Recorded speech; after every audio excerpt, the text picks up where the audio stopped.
This is the Cowboy State Daily Morning Show with Jake. The new way Wyoming wakes up.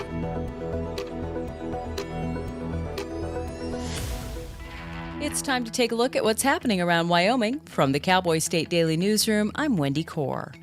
The rift between Wyoming's historical groups appears to be growing, with Wyoming Historical Society giving all of its county chapters the boot, telling them to go their own way.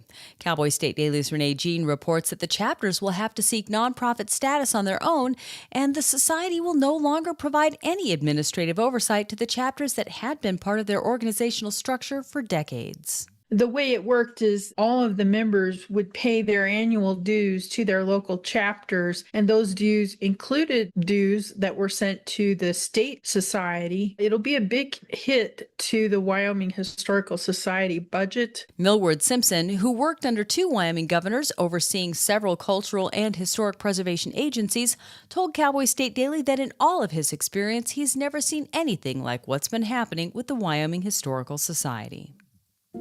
After withholding funds for about 3 weeks, the Sublet County Commission on Wednesday released its final $2.7 million in pledged grants to the Sublet County Hospital District and let the district divorce itself from a requirement to provide the county with a public health office. That's in exchange for the transfer of a 1.87-acre plot of land out of the hospital district hands into county property. Cowboy State Daily's Claire McFarland reports that the deal breaks loose a very public impasse between the two entities. The Sublet County Commission wasn't giving $2.7 million in pledged grants to the hospital district to go ahead and finish up that hospital, get it over the finish line. And the hospital was like, we haven't reached any agreement yet. And so they negotiated for like 3 hours Wednesday night. And they came out of it like, okay, the county is going to take care of public health, which was the hospital's responsibility for a few years. The hospital is going to hand over some land to the county. Hospital leaders had delayed the facility's opening from July 1st to the beginning of August in light of the county's withholding of the necessary funds. August 4th is still the anticipated opening date. WE Soda, the world's largest producer of natural soda ash, confirmed this week that it's downsizing 26 positions following a $1.43 billion acquisition of Genesis Alkali's two Wyoming mines.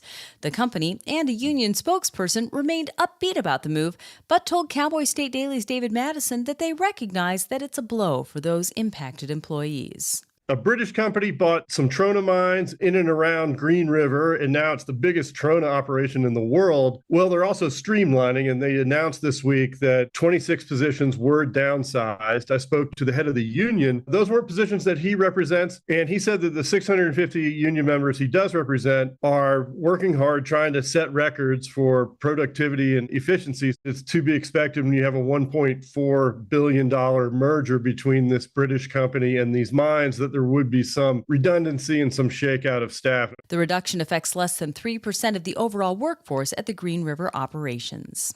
I'll be back with more news right after this. When it comes to building and managing your wealth, our Hilltop Bank Trust and Wealth Management team will help you determine the best route for your specific journey, utilizing our expertise and resources. Visit one of our locations in Casper, Cheyenne, or Gillette to learn more about Hilltop's financial planning, investments, and trust services. We're here to build your confidence about your financial future. Trust and wealth management products are not FDIC insured, have no bank guarantee, and may lose value.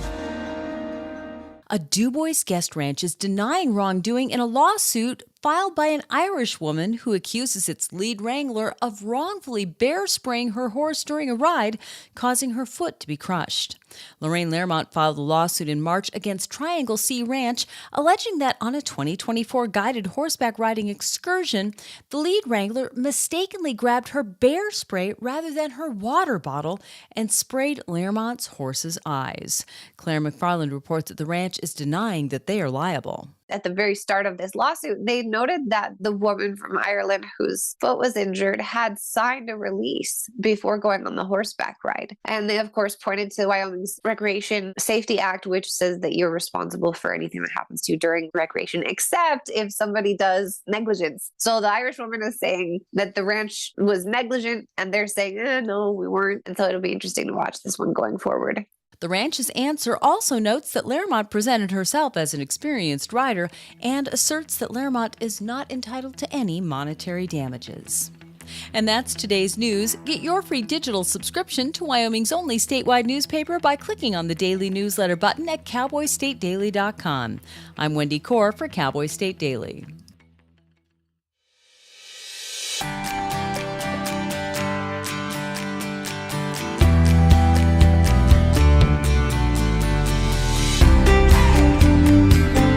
Hey, good morning, and welcome to Cowboy State Daily with your buddy Bags, John Baggett, here in Sheridan, Wyoming. Got a great lineup today. I'll tell you about it in a second. A quick weather forecast for the Cowboy State. Sunny over much of Wyoming today with a chance of some afternoon rain, and in some places possibly severe. Looks like more to the southern part of this state.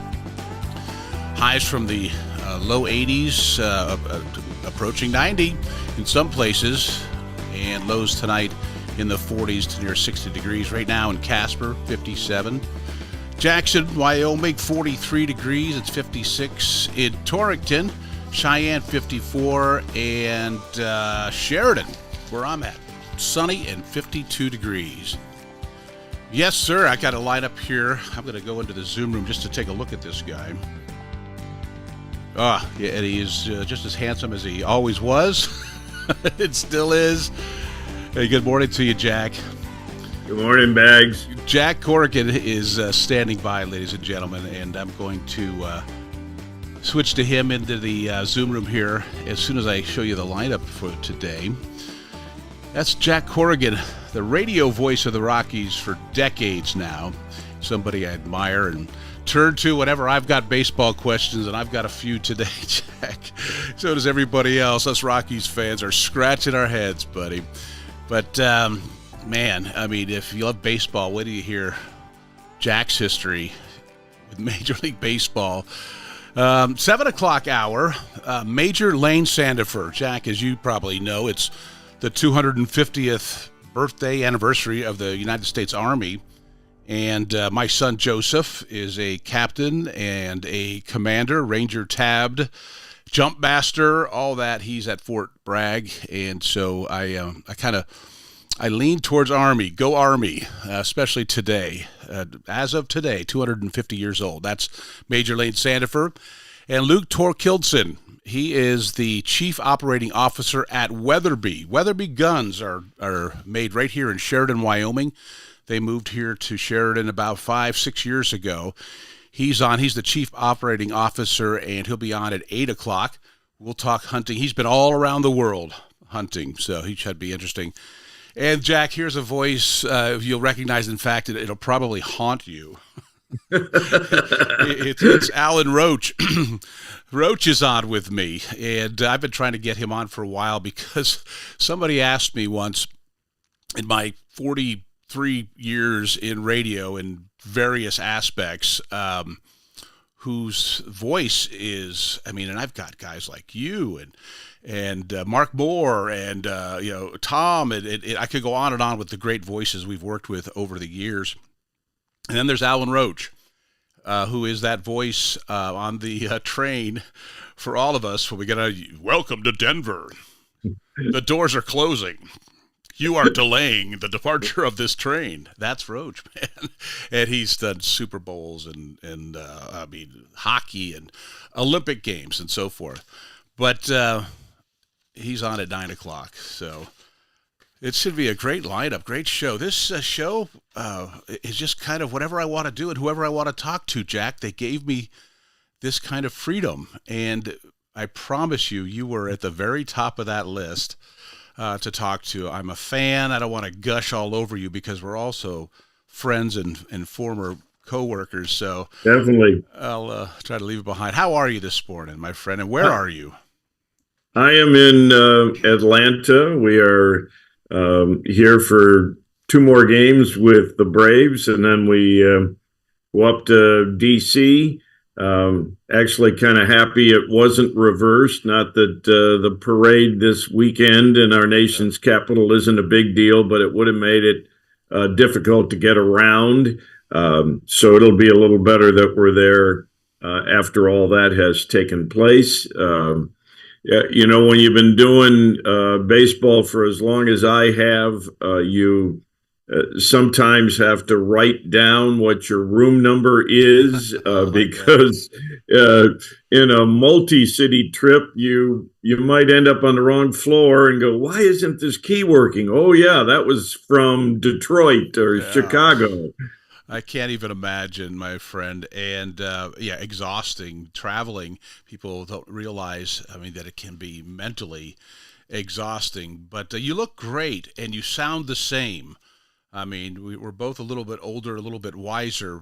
We met, I'm not going to jump way ahead. I want to get back to at least, where your passion for baseball started, how it started, number one, and then maybe a quick ride through your career and how you ended up in Atlanta with a 210 first pitch today in your amazing broadcast career. Well, I was I'm the second oldest of 7 kids, and my mother was a sports fan because she had 5 brothers. She had one sister, but she was 8 years younger than my mother, so she had all these brothers, and they loved sports. And my maternal grandmother had chronic migraines, so that by the time my mother was about 10, she was really running the household in a lot of ways. And in the summertime, she would turn on the radio and listen to a gentleman, Jack Graney, who is in the Baseball Hall of Fame, broadcasting Cleveland Indians games. And so she was the one who was passionate about baseball. And did you live in that area? Is that grew up in Cleveland. My dad was a county appellate judge for 42 years. So when I was 5 in kindergarten, learning how to read, I wanted to know everything about what was happening with the Cleveland teams, with Ohio State, all of that. And my mother, running a household with a bunch of us, didn't always have the time to tell me about it. So the morning newspaper would be on the front porch at 5:30. I'd get the paper out, and from 5:30 to 6:30, she taught me how to read with the sports pages. You bet. So that's a good way to go. Yeah, that's where it started, and started mimicking play-by-play like kids do. We moved on to, when I was 10, we moved on to a cul-de-sac, and it was great. It was really, it was hard to get to if you didn't live there. So really, we never had traffic other than the neighbors themselves, coming and going. And we were the second house on the street. The first house on the street were the Carinos. And my friend Joe, who unfortunately passed away a couple of months ago, Joe and I loved baseball. We played a wiffle ball game in the circle of one end of the cul-de-sac.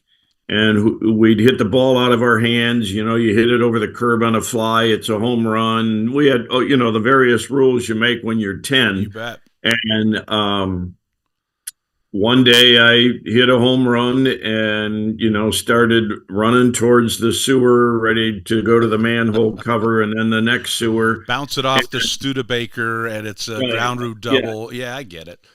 And as I was going around the bases, I said, "Touch 'em all time" for Woody Hill. You're kidding me. Who was a member of the Indians at the time.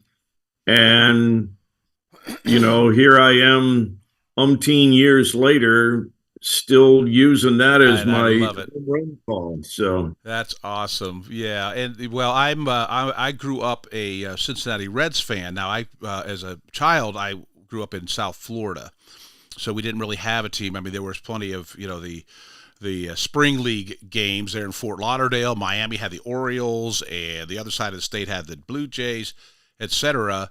but you got to pick and choose who your favorite team was. And of course, being Johnny Baggett and being a catcher all the way through high school, I'm still Johnny Bench, and my favorite number is still number 5.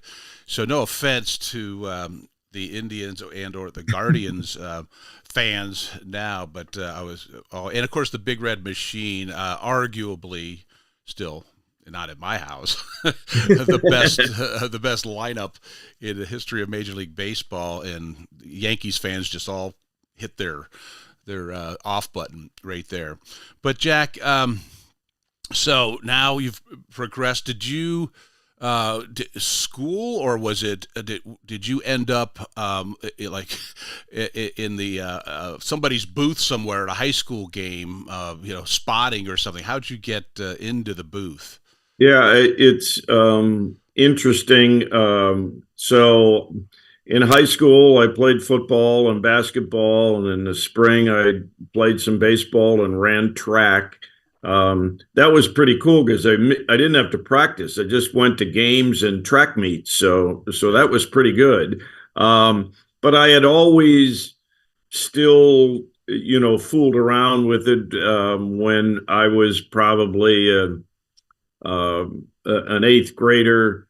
My friend Joe and I would take the light rail, what they call the rapid transit at the time in Cleveland, and we'd go down to the old Cleveland Stadium, and the teams weren't very good, so we could sit almost anywhere. And we brought, honest to God, one of those little portable reel-to-reel tape recorders. Uh-huh. And we would sit, first row of the upper deck, being like the only 2 guys in the entire section, and we would do the game. I was in the drama club besides playing sports in high school. So I was getting that experience. My dad being a public servant, and his brother, who was a Monsignor and a pastor of the biggest parish in Cleveland, both had marvelous speaking voices. I know you mentioned about Roach coming on later. Yeah. My uncle, the priest, had a voice like Roach. He'd have a church with, 1,500 people who could be in there, and he didn't need the microphone, one of those kinds of back of the voices. Room. Yeah.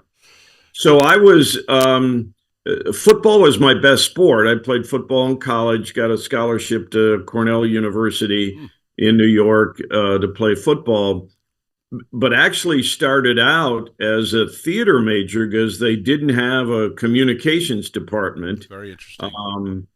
And I like to tell the story where one of the things that broadcasting and sports teach you is humility. And, whether it was going to the Cowboys when they had Drew Pearson and Bob Hayes and those players in Dallas, and know that I wasn't going to stick around very long, or even back in college, I was up for a part in a Shakespearean play my freshman year, and they took another freshman. His name was Chris Reeve, who went on to be Superman in the original Christopher Reeve Superman series and all of that. So I learned to handle. That's why things like what the Rockies are going through right now is no big deal. I've gone through the ups and the downs, but eventually, after my short stint with the Dallas Cowboys, I went to graduate school. That was the best thing because that's where I met my wife. But yes, I went to graduate school at Kent State University in Ohio, and it'll be 50 years next September. Got hired to do the sports at 6 and 11 on the news and do play-by-play of high school games and Youngstown State University on our radio station. And I got $25 a game to do those games on the radio. So righteous bucks. And being newly married, my wife said, do as many games as you can because the money was good. And one more little name drop for you. So the first game that I got paid for in that gig, high school football game, and there was a bank in town, Home Savings and Loan, that was a sponsor, and they had the Home Savings and Loan player of the game that we would pick. And so in that first game, our player of the game was a junior wide receiver, free safety from Cardinal Mooney High School by the name of Bob Stoops, who, of course, went on to have a great coaching career at Yes. Oklahoma. And so, man. yeah, small world kind of thing. Yeah, great start. I'm living in the town where I started in 1981. I'm back here at Sheridan, Wyoming, Jack, and it's just kind of fun that I'm back on the air. I had a show here on just a local station, and now here on Cowboy State Daily, broadcasting from our extra bedroom now that we're empty nesters, and it's very convenient, and I love it. And same thing, did some high school games here, and then in Laramie, and then in Cheyenne, did some Laramie County Community College games, and then eventually ended up down in Denver working with guys like you. So when we come back, I'm going to take a quick break here, and gigs prior to the Rockies. I know about the Cleveland Indians. I want maybe to talk about that, how unbelievably just satisfying it must have been to be doing those games, having grown up a Cleveland Indians, Cleveland Guardians fan. So if you'll hang with me, and we'll take a break here and come back. We're talking to the radio voice of the Rockies, seems to me like forever and ever, Mr. Jack Corgan in the Zoom room. We'll be back here on Cowboy State Daily. It's 6:22 on a Saturday with your buddy Bags. Wyoming is a big state. There's so much ground to cover, so many stories to tell. But the Cowboy State Daily News team is up to the challenge. I'm Wendy Core, host of Cowboy State Daily Video News. Whether it's politics in Cheyenne, energy issues in the Powder River Basin, or grizzlies in Yellowstone, our talented crew of experienced journalists are out there finding and telling the stories that matter. What's the best restaurant in DuBois? Renee Jean checks it out. What's the most recent Supreme Court decision mean to our everyday lives? Claire McFarland explains. How is the upcoming elk hunting season shaping up? Mark Hines lets us know.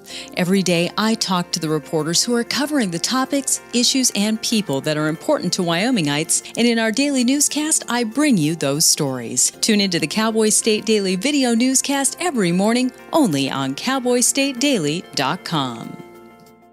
This is the Cowboy State Daily Radio Network. Gracie and Pedro might not get along so well. They're standing on my tail. But there's one thing they agree on. There's a right seat for everyone. Oh, that's the good stuff. Whether you're a dog, Hold on, Pooch. a cat, a fish, or a rat. And I'm a ferret. Be sure to travel safe. How can you be so sure? I'm absolutely positive. On your next adventure, make sure your children are in the right seat for their age and size. Get it right at nhtsa.gov/the-right-seat. So I wanted to talk with you and your mom today, Lily, because some people at school have noticed changes going on with you, and we're concerned. Like what? Who? Some of your friends, teachers. It sounds like you've lost interest in a lot of things lately.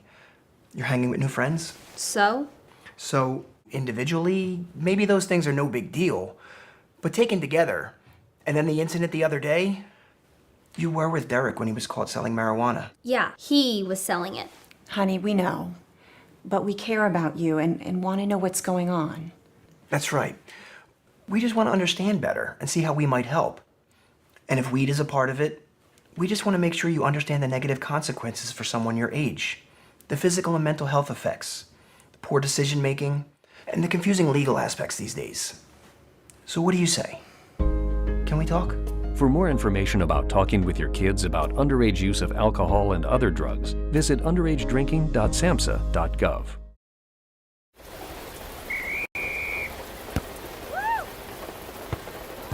Come on! Go, Diane! Yeah, keep it going! Yeah! Go, honey! If you love them enough to drive an hour to cheer them on as they get beat 11-0 in the rain, then surely you'll check nhtsa.gov/the-right-seat to make sure they're correctly buckled in the back seat. Throw that ball, Diane! Woo!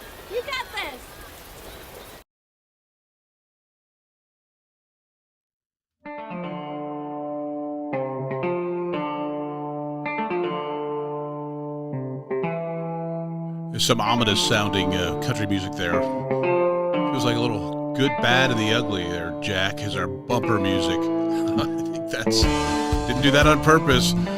But hey, if you're just joining us here at 626 on Cowboy State Daily Radio, Jack, we're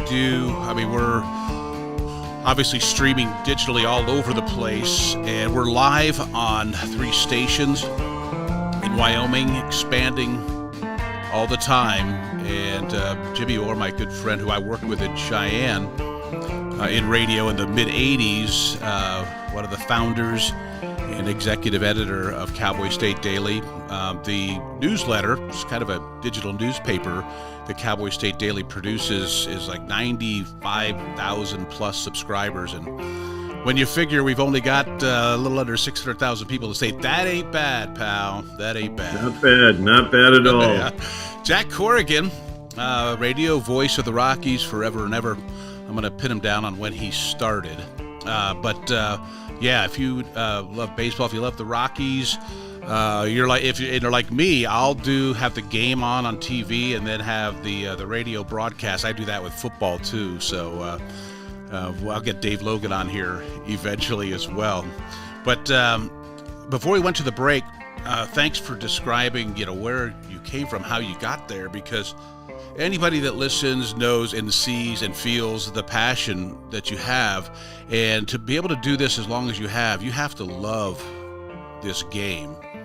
I know you're a walking encyclopedia about it. I remember when we were working together and you'd be in the hallways and you'd walk out, and this is whether the Rockies were good or bad.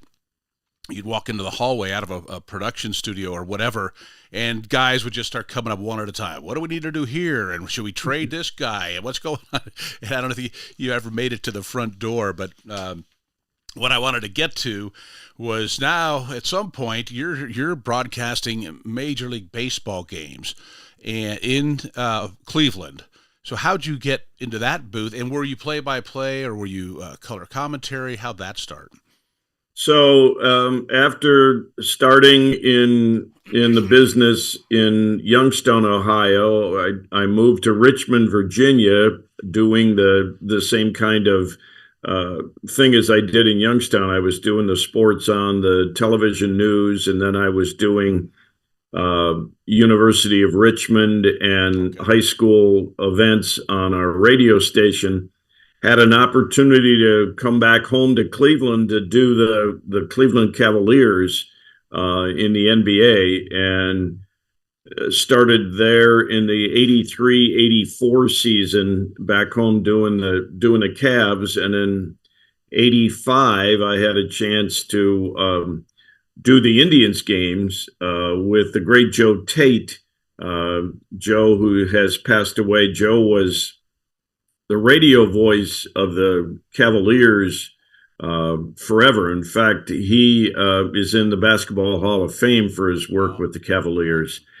And so I got the chance to work with Joe beginning in 1985, and he'd be the lead voice, and I'd do a couple of 3 innings of play-by-play and then do commentary the rest of the time. And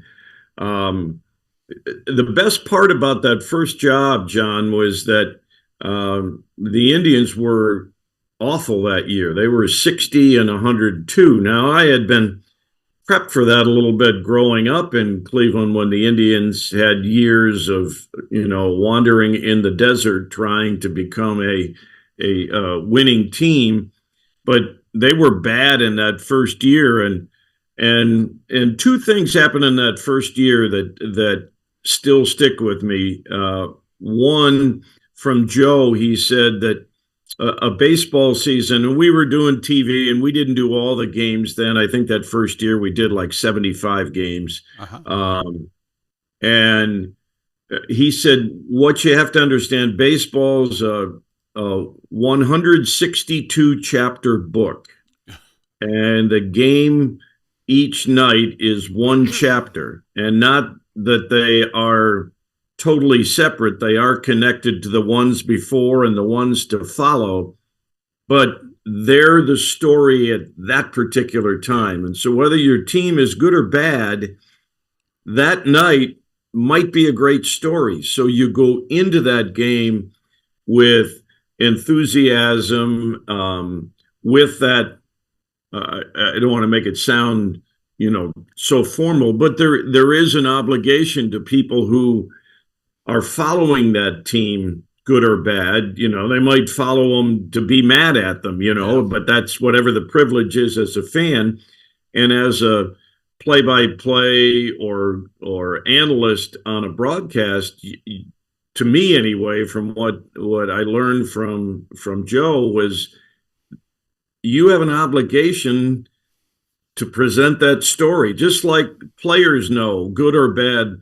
There's somebody coming to that game for the first time, or there's somebody there who, spends a big chunk of their annual income to be a season ticket holder because that's how much they love the game.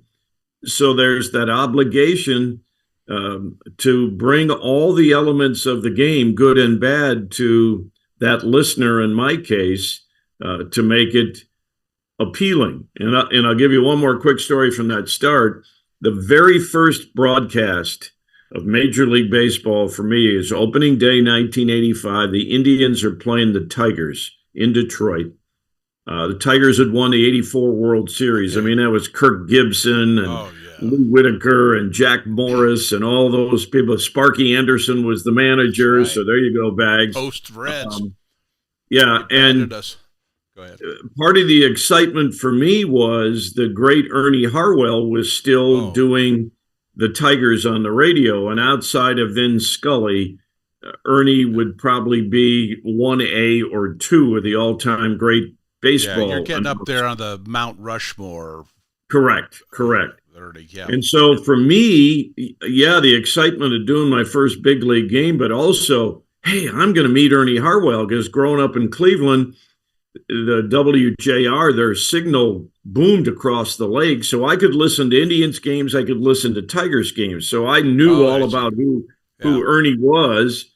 And so Joe takes me into their booth to introduce me to him, and he couldn't have been more gracious. A little man, got that syrupy Southern drawl like Mel Allen and Lindsey Nelson and people like that had.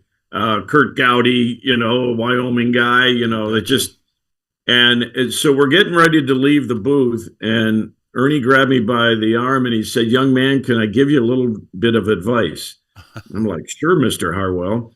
And he said, "It's okay for your audience to know that they're still selling hot dogs in the 6th inning."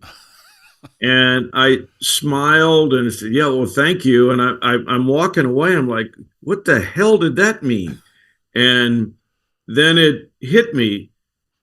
It's all right to be quiet and let the sounds of the game help you tell the story. That vendor in the stands selling hot dogs creates great scenery, great nuance. Get your peanuts. To what you're talking about. So you hear the crowd, you hear the vendor. That's all part of the storytelling that play-by-play is, especially on the radio.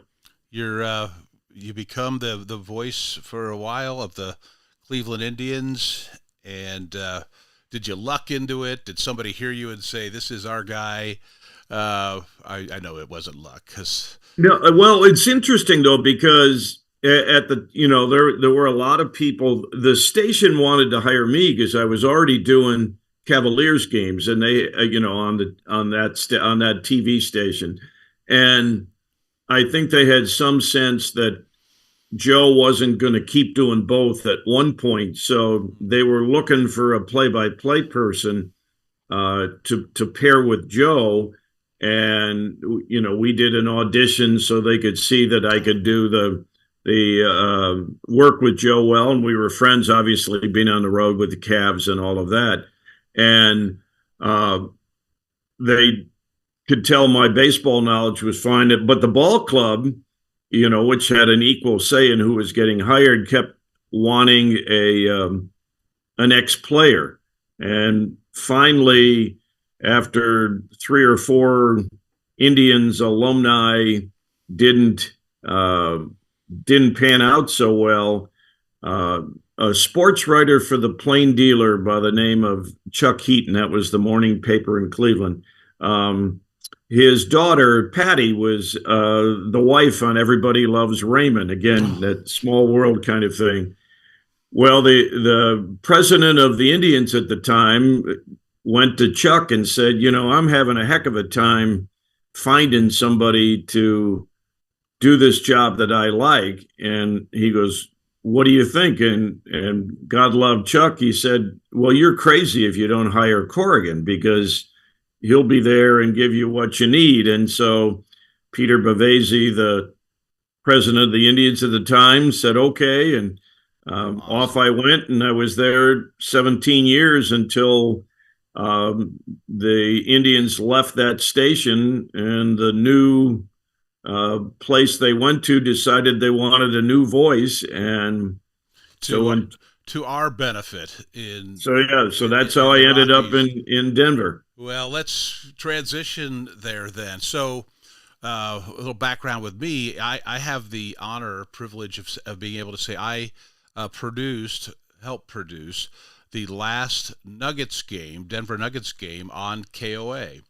That's time. This is before I went into sales, then went into management, and then back into on air and all this. This is long. So this is 92, 93, yeah. And the Rockies take over.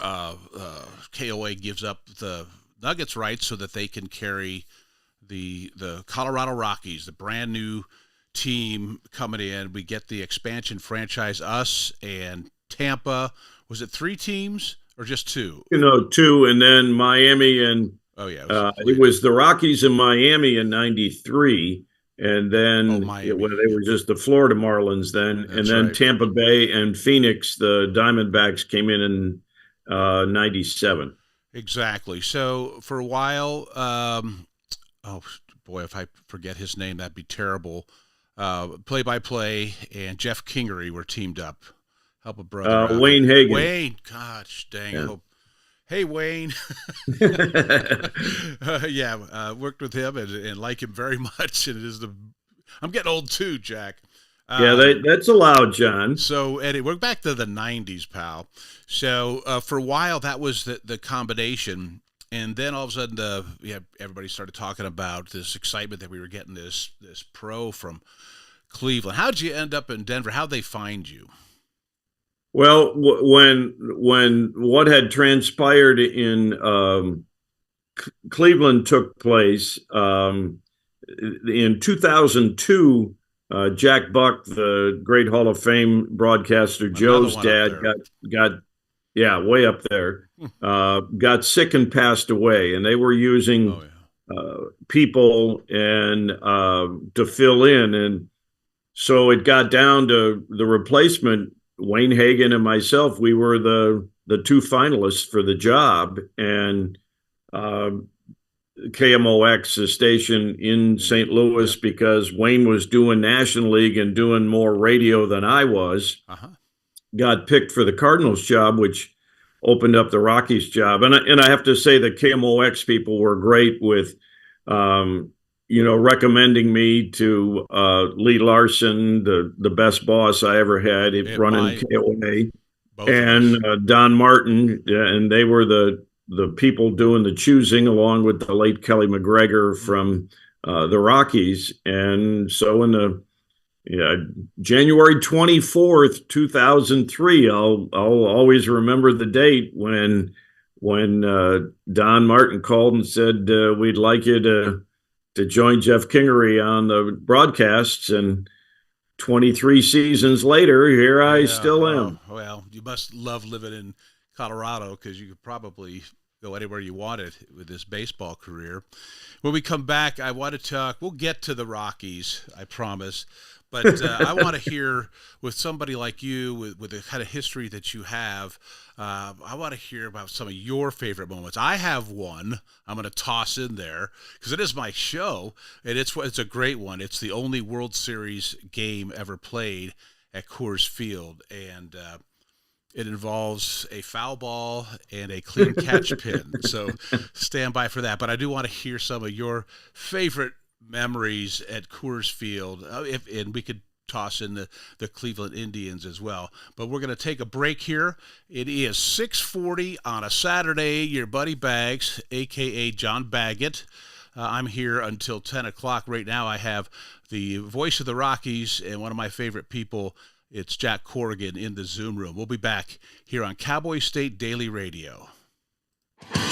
Want to stay in touch with what's happening around Wyoming? I'm Wendy Core, host of the Cowboy State Daily video newscast. From Mountain View to Upton, from Jackson to Cheyenne, our reporters are out there finding and telling the stories that matter. Every day, I talk to the talented journalists who are covering the topics, issues, and people that are important to Wyomingites. And in our daily newscast, I bring you their stories. Tune in to Cowboy State Daily video news every morning, only on CowboyStateDaily.com. Wyoming is a big state. There are so many stories to tell, and here at Cowboy State Daily, we pride ourselves in bringing those stories to you every day. I'm Riley Strand, videographer and production assistant for Cowboy State Daily Video News. Every day, host Wendy Core and I talk to the experienced journalists who are covering the topics, issues, and people that are important to Wyomingites. And in our daily newscast, we bring you their stories. Tune in to Cowboy State Daily Video News every morning, only on CowboyStateDaily.com. You're listening to the Cowboy State Daily Radio Network. In today's digital world, it's hard to know who to trust. Your local TV and radio stations bring you the facts. Misinformation and deep fakes flood social media, but broadcasters deliver verified and accurate news. For news, emergency updates, sports, and entertainment, turn to your local stations.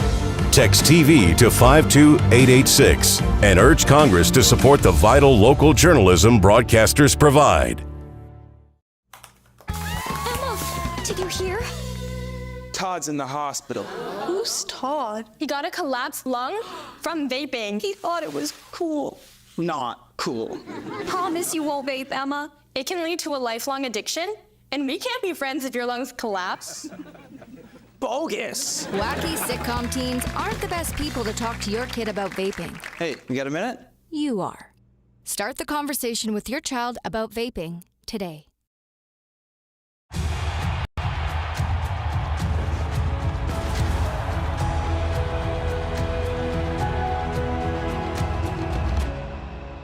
Breathe.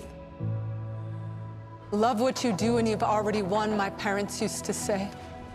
My parents whose smiles were my first finish line, who championed respect, whose resilience built mine.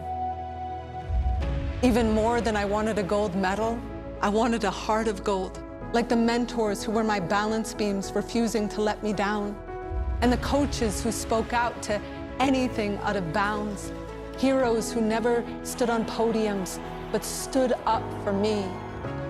Every shot I made, give the assist to those who since my youth were referees, ready to blow the whistle and end abuse.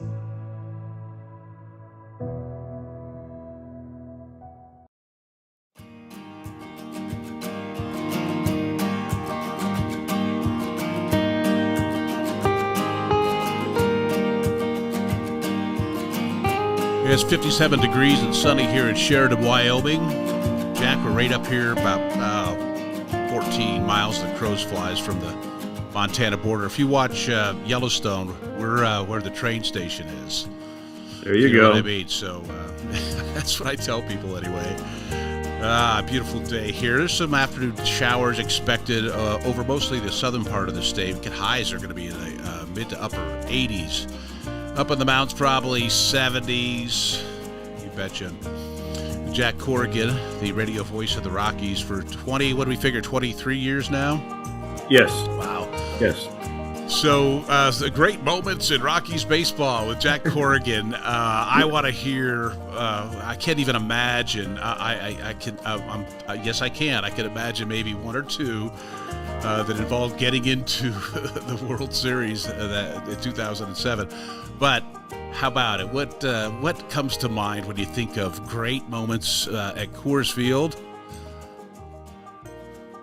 What do you think? Well, you know, you will have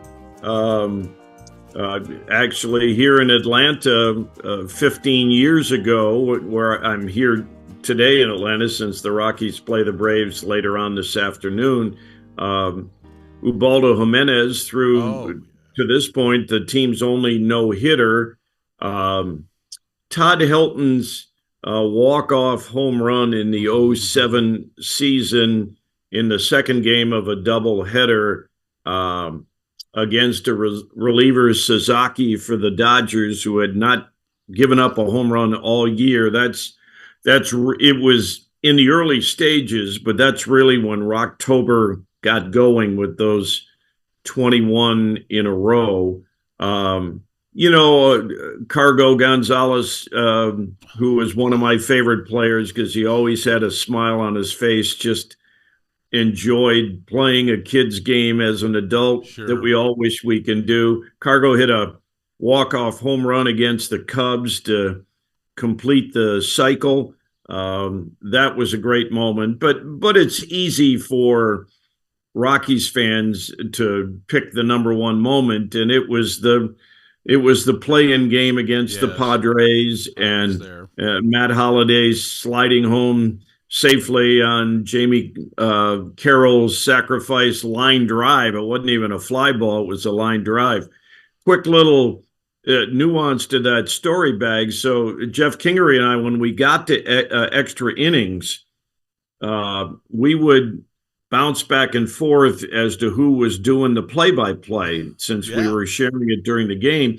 And the other guy with a wireless microphone was down behind home plate by the gate to the field, talking and all of that, to be there if the Rockies won or lost, to cover that. So Jeff was doing the play-by-play that inning, and I'm behind home plate doing commentary and all of that. And, it's going crazy, and and Jamie hits the line drive to right, and here comes Matt, and he collides with Michael Barrett, who was the catcher for the Padres. And Jeff goes, "Michael Barrett, he dropped the ball." Well, obviously I could see there that the ball had come free, and I'm supposed to wait until the umpires leave the field before I go out in the field.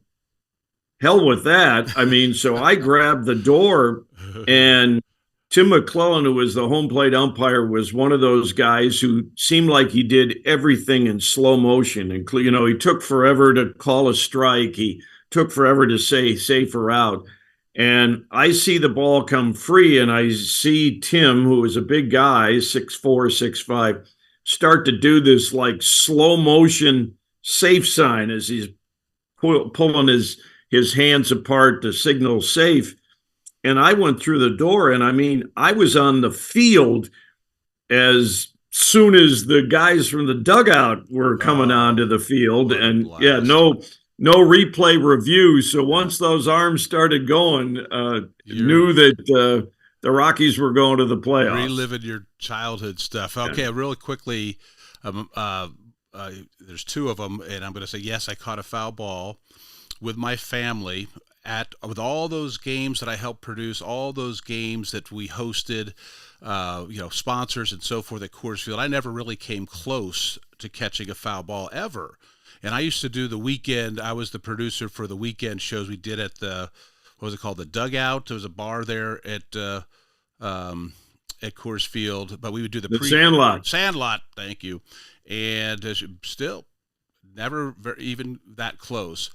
Line drive against the Brad Hopp, and you, sir, ended up going with that ball, took it to Brad Hopp, and had him sign it for me. And I have it in a shrine. Unfortunately, it's in my office at Century 21, not here. I'd be holding it up. It's got my clean catch pin that the usher brought, and the lanyard with the ticket, and then the ball with Brad Hopp's signature, and a picture my wife took of me holding it. The only World Series game played at Coors Field. The other one is very, it's a family favorite. If you recall, my brother Frankie died from Lou Gehrig's disease, ALS, and in 2003, what was the pitcher for the Diamondbacks who was very much involved with the ALS Foundation? Great pitcher. Well, it would at that time. It either would have been Randy Johnson or Kurt Schilling. Kurt Schilling. Okay, Kurt thank Schilling. you. Okay. Kurt Schilling.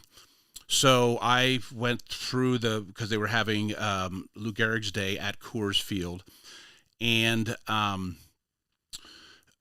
so I've got a brother who's got ALS, so I sneak into the right room and say, hey, can we hook my brother up? And so they did. The Rockies organization and the Diamondbacks organization, we end up on the field, and we also end up in the booth. Now, Frankie, my family, I would probably say, were number one college football fans, and then Major League Baseball, then professional football.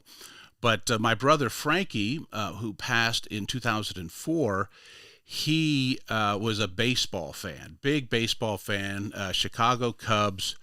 And so you and Jeff Kingery, I brought him up to the booth, to meet you guys. Next thing I know, in his wheelchair, because he was pretty far along at that point with Lou Gehrig's disease, you guys not only said hello and were kind, you rolled him right up to the microphone and let him do a little play-by-play. And I just, to this day, I'm going to take, if I put up a photo here that I have of you guys with Frankie at the broadcast booth here. I know that you can't see it and some of my audience can. I apologize for that, but did want to mention that that moment in time in the Baggett family is, and there it is, it's up on the screen with Frankie in his wheelchair, and Jeff Kingery is over there on the left. And I have one more related to that, because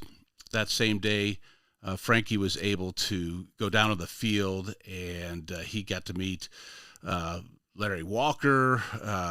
I mean, he was just overwhelmed by, there you are. I got you, Jeff Kingery, and my brother Frankie, and what a great day in the Baggett family. And as long as I can live, I'll be forever grateful for that kindness. Unbelievable moment in our lives. We still talk about it at our family, but well, that's what John. Yeah, that's what makes baseball great. Baseball is because it's the long season and all the games. There are family milestones. There are personal milestones. There are experiences, memories, stories, however we want to describe it. And it gets back to what I talked about at the beginning. That's why there's the obligation on our part, whether the team you're covering is going to win the World Series or they're going through a difficult season like the Rockies are now. You have that obligation to that audience because baseball is important to them, to give them your best effort. I heard a great line once that said, success is rented. And the rent is due every day. So how you approach what you do in life is how you pay the rent. I'm going to borrow that. Thanks, pal. I'm a little flustered here because of the last story, but it's 6:54, and I'm just going to give you the reins here on talking about the Rockies' current condition, and their record of 13 wins and 56 losses is monumental. So however you want to describe what's wrong, and I would love to hear what you think is right. Now, I've only got about 5 minutes here. There's probably a whole hour we could do on that alone. But what do you think, Jack? Well, first of all, I think those of us who follow the team every day, there was some understanding that this was going to be a transitional year between injuries, maybe some misjudgments on guys being ready or guys having the talent to be successful. plus just the way the schedule played out, the sort of strength of schedule that the Rockies have dealt with in the first 2.5 months, all contributed to the start they've had. I told people before spring training started, I said, this will be a different team and will be better at the end of the year than they are at the beginning, but that it could be challenging at times. I don't think people thought it would be this challenging. Biggest problem for the Rockies is they're in a division where they really can't compete financially. And it's not ticket sales.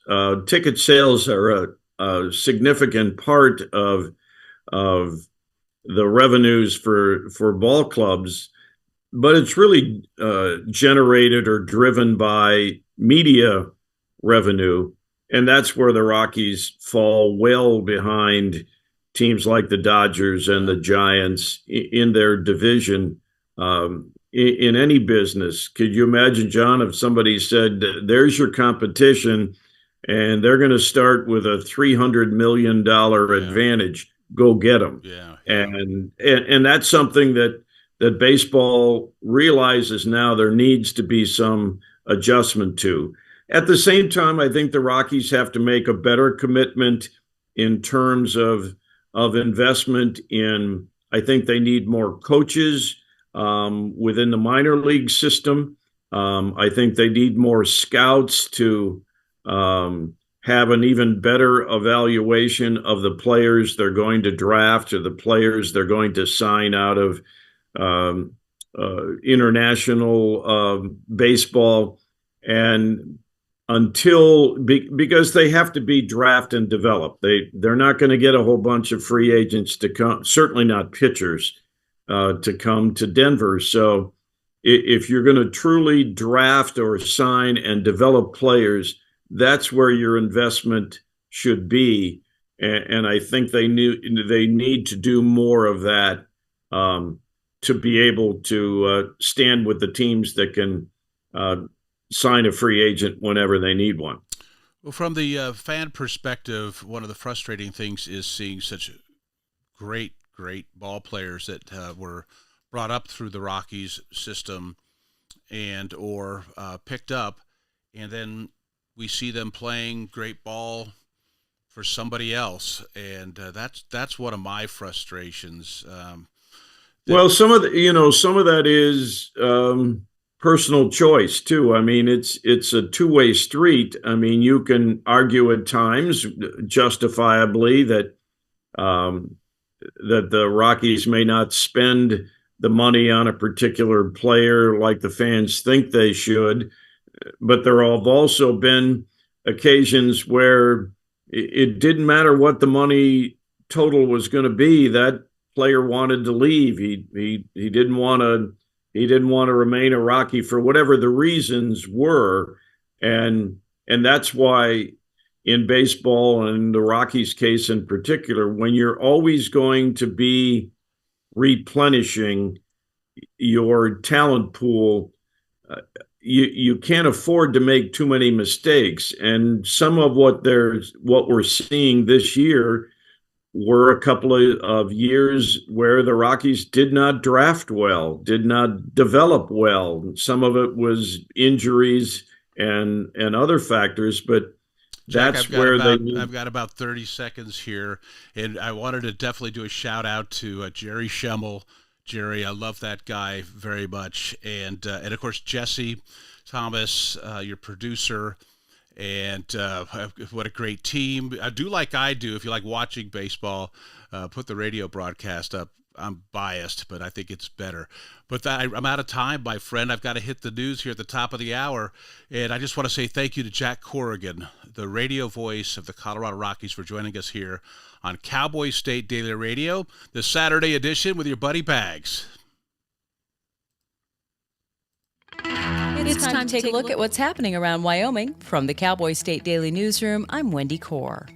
The rift between Wyoming's historical groups appears to be growing, with Wyoming Historical Society giving all of its county chapters the boot, telling them to go their own way. Cowboy State Daily's Renee Jean reports that the chapters will have to seek nonprofit status on their own, and the society will no longer provide any administrative oversight to the chapters that had been part of their organizational structure for decades. The way it worked is all of the members would pay their annual dues to their local chapters, and those dues included dues that were sent to the state society. It'll be a big hit to the Wyoming Historical Society budget. Millward Simpson, who worked under 2 Wyoming governors overseeing several cultural and historic preservation agencies, told Cowboy State Daily that in all of his experience, he's never seen anything like what's been happening with the Wyoming Historical Society. After withholding funds for about 3 weeks, the Sublet County Commission on Wednesday released its final $2.7 million in pledged grants to the Sublet County Hospital District and let the district divorce itself from a requirement to provide the county with a public health office. That's in exchange for the transfer of a 1.87-acre plot of land out of the hospital district hands into county property. Cowboy State Daily's Claire McFarland reports that the deal breaks loose a very public impasse between the two entities. The Sublet County Commission wasn't giving $2.7 million in pledged grants to the hospital district to go ahead and finish up that hospital, get it over the finish line. And the hospital was like, we haven't reached any agreement yet. And so they negotiated for like 3 hours Wednesday night. And they came out of it like, okay, the county is going to take care of public health, which was the hospital's responsibility for a few years. The hospital is going to hand over some land to the county. Hospital leaders had delayed the facility's opening from July 1st to the beginning of August in light of the county's withholding of the necessary funds. August 4th is still the anticipated opening date. WE Soda, the world's largest producer of natural soda ash, confirmed this week that it's downsizing 26 positions following a $1.43 billion acquisition of Genesis Alkali's 2 Wyoming mines. The company and a union spokesperson remained upbeat about the move, but told Cowboy State Daily's David Madison that they recognize that it's a blow for those impacted employees. A British company bought some Trona mines in and around Green River, and now it's the biggest Trona operation in the world. Well, they're also streamlining, and they announced this week that 26 positions were downsized. I spoke to the head of the union. Those weren't positions that he represents, and he said that the 650 union members he does represent are working hard trying to set records for productivity and efficiency. It's to be expected when you have a $1.4 billion merger between this British company and these mines that there would be some redundancy and some shakeout of staff. The reduction affects less than 3% of the overall workforce at the Green River operations. I'll be back with more news right after this. When it comes to building and managing your wealth, our Hilltop Bank Trust and Wealth Management team will help you determine the best route for your specific journey, utilizing our expertise and resources. Visit one of our locations in Casper, Cheyenne, or Gillette to learn more about Hilltop's financial planning, investments, and trust services. We're here to build your confidence about your financial future. Trust and Wealth Management products are not FDIC insured, have no bank guarantee, and may lose value. A DuBois guest ranch is denying wrongdoing in a lawsuit filed by an Irish woman who accuses its lead wrangler of wrongfully bear spraying her horse during a ride, causing her foot to be crushed. Lorraine Lermont filed a lawsuit in March against Triangle Sea Ranch, alleging that on a 2024 guided horseback riding excursion, the lead wrangler mistakenly grabbed her bear spray rather than her water bottle and sprayed Lermont's horse's eyes. Claire McFarland reports that the ranch is denying that they are liable. At the very start of this lawsuit, they noted that the woman from Ireland whose foot was injured had signed a release before going on the horseback ride. And they, of course, pointed to Wyoming's Recreation Safety Act, which says that you're responsible for anything that happens to you during recreation, except if somebody does negligence. So the Irish woman is saying that the ranch was negligent, and they're saying, no, we weren't. And so it'll be interesting to watch this one going forward. The ranch's answer also notes that Lermont presented herself as an experienced rider and asserts that Lermont is not entitled to any monetary damages. And that's today's news. Get your free digital subscription to Wyoming's only statewide newspaper by clicking on the daily newsletter button at cowboystatedaily.com. I'm Wendy Corr for Cowboy State Daily.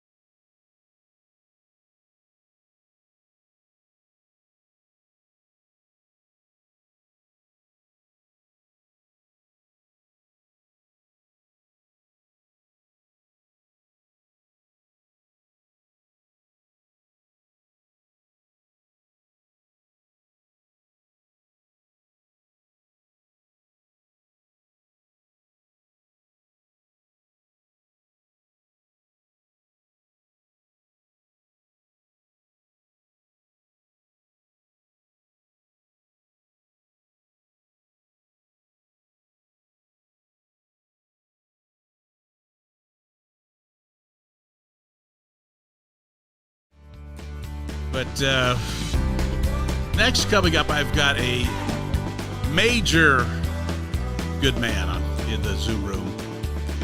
Major Lane Sandifer is going to join us. Later on, Luke Torkildsen. He's the Chief Operating Officer for Weatherbe, the gun manufacturer here in Sheridan, Wyoming. And then one of those great voices in broadcasting, period, Alan Roach. That voice that you have heard if you've been on a train at Denver International Airport. He's the Welcome to Denver guy. All right, I am going to bring into the conversation here. It is the 250th birthday, anniversary, if you will, of the United States Army. Our house, we're very much biased towards the Army, of course, because I have a son who is serving right now at Fort Bragg. Let me pick something here real quick.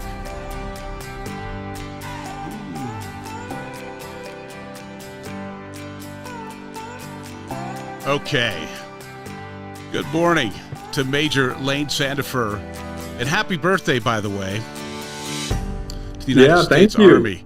Thanks for joining us, Lane. I wanted to make it a point today to recognize this day as our nation's capital prepares for a incredibly amazing parade. And recently my son Joseph, who's a captain and a commander of an airborne unit and a jump master, he recently got to jump with his company, the Bandits, in front of President Trump, and he was very fired up about it, and we got to hear back from him a little bit. But joining us right now is Lane Sandifer. I'm going to be referring to him as Lane, as opposed to Major or Sir, and that's because we've known each other for a very long time. We love your family, Sarah, and your 3 beautiful girls. He's a girl dad. And he's also a former Ranger. He's Ranger tabbed. He's how long have you been in the Army now, Lane? Yeah, just this year I hit over 16 years in the Army, 14 of that on active duty, and then I also spent 2 years in the Colorado National Guard. Gotcha. So where are you from originally? Yeah, I was actually born in Colorado near Denver, but my family moved around a bit. My dad was in kind of the finance accounting world, and so we lived in Texas, Colorado, elementary school, and I stayed there till I graduated high school. I understand. So how did you end up in Lakewood, Colorado? At our church, the River Church in Lakewood. That's how we met. And I'm getting to that because you had a big influence on my oldest son, the fact that he's now in his 8th year in the military. So how'd you end up with us at, was it Light and Life at that point, or was it River Church? Yeah, I arrived while it was still Light and Life. And then it was changed to the River Church while I was still serving there as an associate pastor. But yeah, for me, I had gotten out of the Army completely in 2011 and was working on Young Life staff doing youth ministry up in Greeley, Colorado.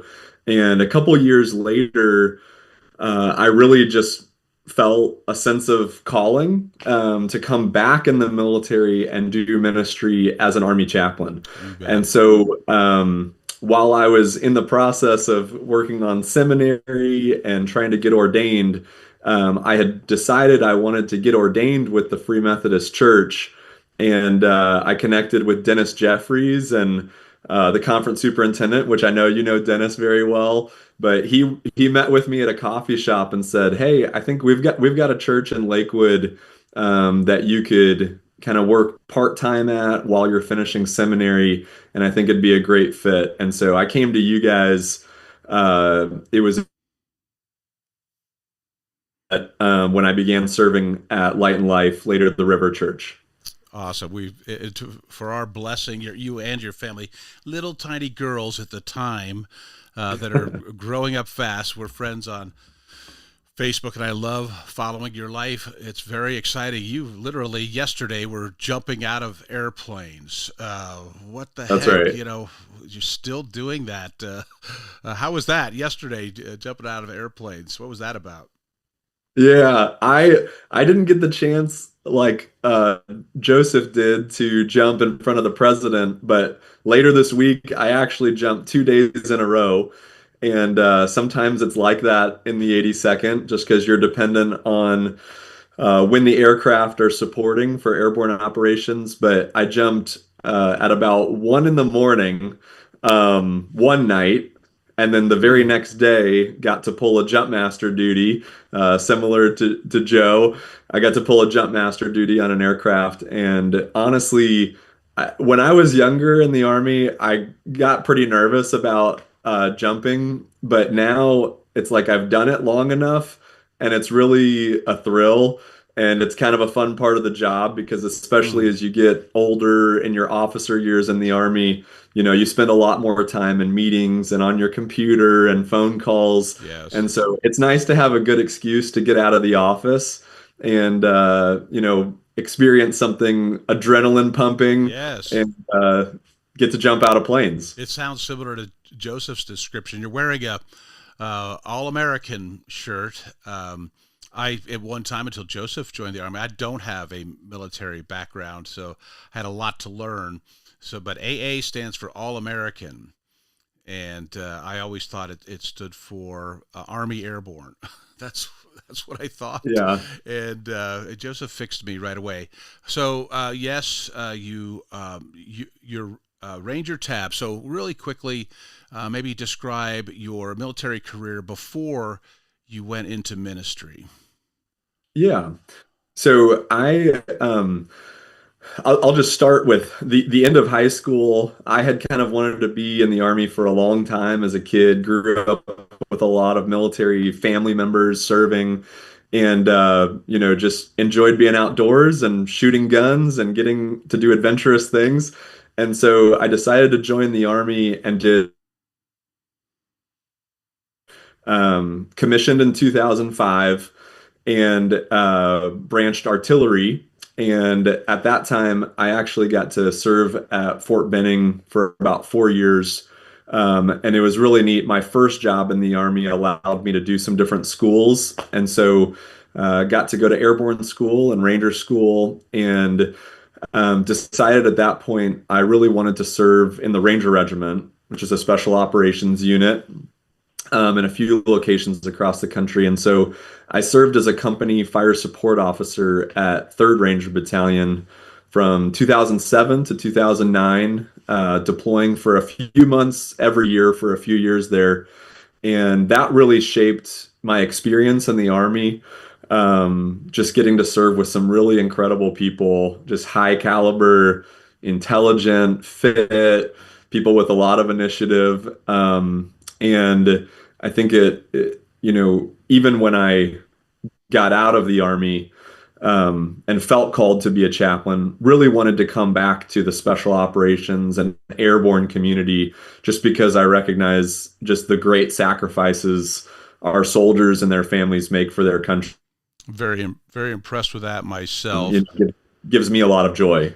Yeah, very impressive young people that we've gotten to meet through Joseph's experience in the Army, especially going through officer candidacy school and then eventually a ranger school and then the airborne. Some of his friends are Green Beret and active rangers, etc. And I want to say this very clearly, that sometimes people have a negative connotation attached to some of these younger generations, and maybe deservedly at times. But boy, when you meet some of these young people that have committed their lives to their country and to service to all of us, it's impressive. I mean, especially when you get around some of you special forces guys, man, oh man, it's like it's just really very impressive. And to all listening here on the 250th birthday of the United States Army, thank everyone that is serving and has served. Thank you very much.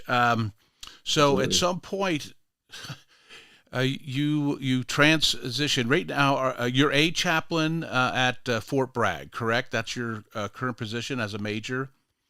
That's correct. Yeah, I'm a brigade chaplain in the 3rd Brigade of the 82nd. So I'm literally just up the street from Joseph serving in 2nd Brigade. I love that.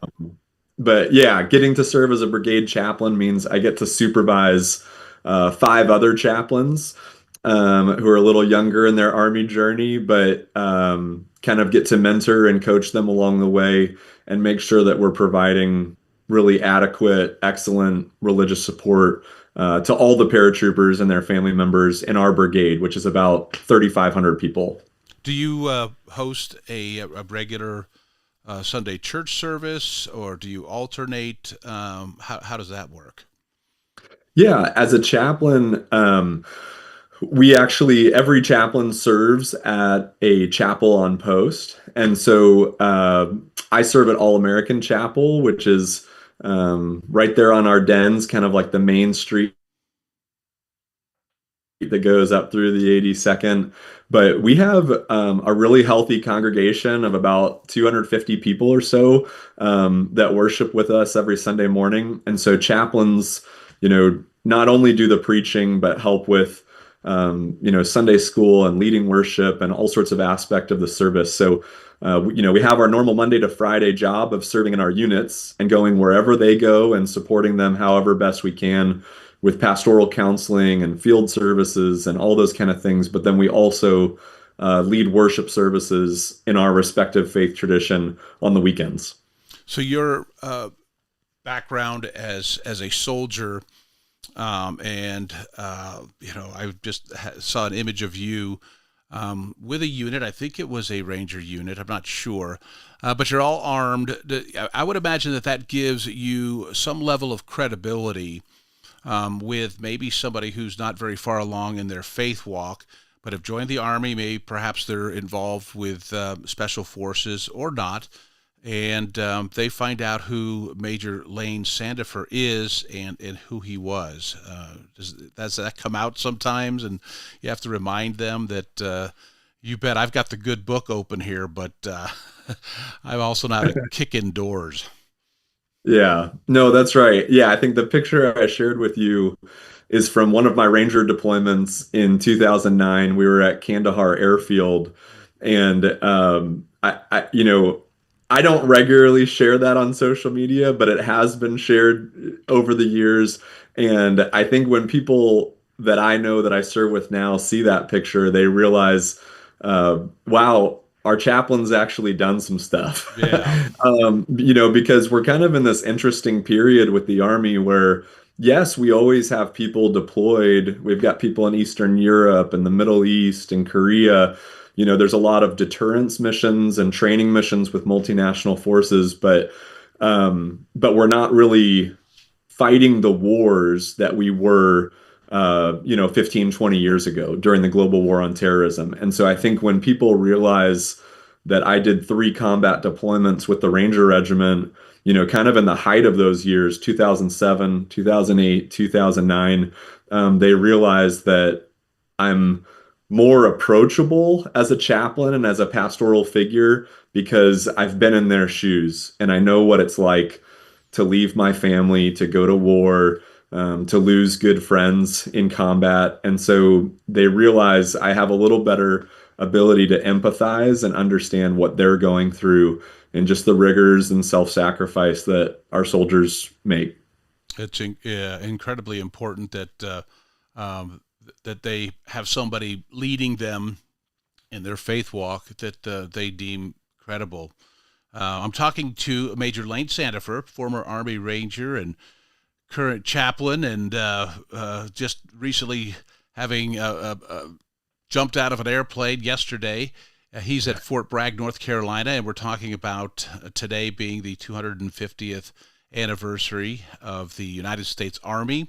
And when we get back, I got a break here, Lane, and I want to talk about recruiting is up significantly across the board in the military, all branches, and particularly in the Army.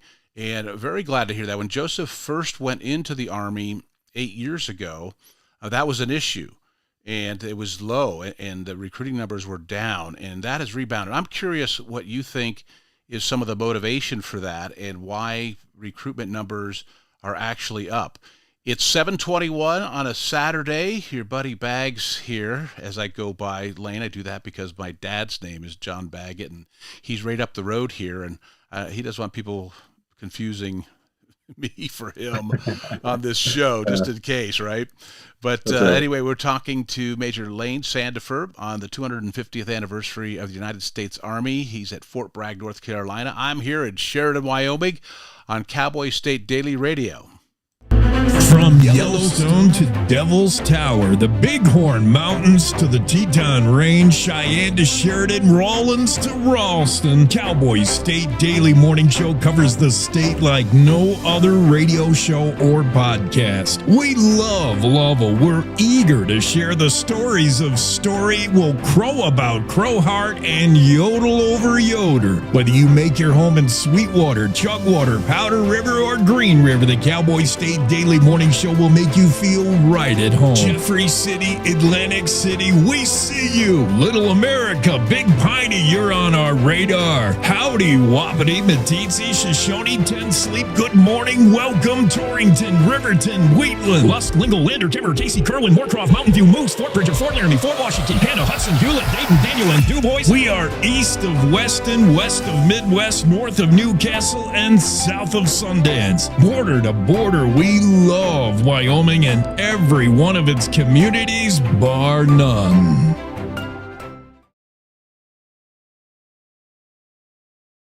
This is the Cowboy State Daily Radio Network.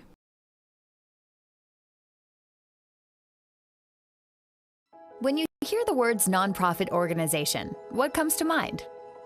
Is it a place your dog called home before finding you? Is it an organization that supports accessibility? Is it a place that ensures your safety and that of those you love? That protects endangered wildlife and habitats or fights for our most basic needs? It's impossible to show all the ways nonprofit organizations make a difference in our world. One animal, one person, one cause at a time, but it's not impossible to be part of it. When you give what you have to a nonprofit organization that needs what you can give, you help promote, protect, and strengthen the reach of these incredible organizations. The Nonprofit Alliance is here, helping connect people like you to the nonprofits that enrich your life, your community, and the world we share. Reach out to a nonprofit organization that inspires you today to find how you can help make the world a better place. The challenges our planet's animals are facing sometimes feel a bit heavy. The animals haven't eaten in a day, 2 days, they haven't drank anything, they're cold, they're dehydrated. As soon as we started our descent, everywhere I could see was mud. Just absolutely mud. The country has been in prolonged drought for so long, there's like a tinderbox waiting to go up. Okay, very heavy. Each of us wants to be part of the solution, and we can be. Remember that there's good happening right now. At home. All right, we were able to get into your unit, and we have all 4 of your cats. So, okay. And around the world. For any animal in any disaster. So let's focus on that, right?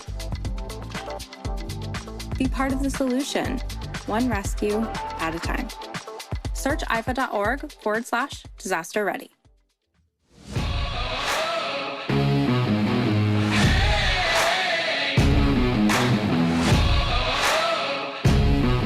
7:25, listening to Cowboy State Daily Radio with John Baggett, your buddy Bags, on the 250th birthday of the United States Army.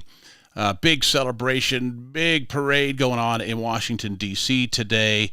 And I'm going to ask Major Lane Sandifer here about some of the festivities, some of the celebration going on at some of our bases. At least he probably knows what's happened and what is happening at Fort Bragg, North Carolina, where he is in the Zoom room with your buddy Bags. Weather-wise today in the Cowboy State, sunny in much of the state, and with a chance of afternoon showers. Some will be severe, probably in the southern half of the state, more likely. And highs today in the mid-80s here, Elaine. That's pretty warm. But we're headed up to the mountains anyway. It'll probably be about 70, 72 degrees. So we'll be up there. Right now in Casper, it's 60 degrees and partly sunny. In Pinedale, Wyoming, it's 48 degrees, a little cooler because that's the high country. And Jackson, Wyoming, 43 as well. And here in Sheridan, sunny and 56 degrees. All right. What's it like down there? What's it like in Fayetteville, North Carolina? That's right. It's I'll be honest. This last week has been really humid because we've had rain almost every day. And so that's one of my least favorite things about being stationed on the East Coast, being from Colorado, is just dealing with the humidity. So that's not very fun. We've had highs about 85, 90 most days with very high humidity. So yeah, going up to the mountains in the 70s sounds pretty good right now. You betcha. And, there's some hatches going on, so the fishing's pretty good. Anyway, here's a standing invitation. Actually, it's a silver platter invitation for you and Sarah and the girls to come out and visit us here in Sheridan. Boy, would love to host you. I keep calling him Lane.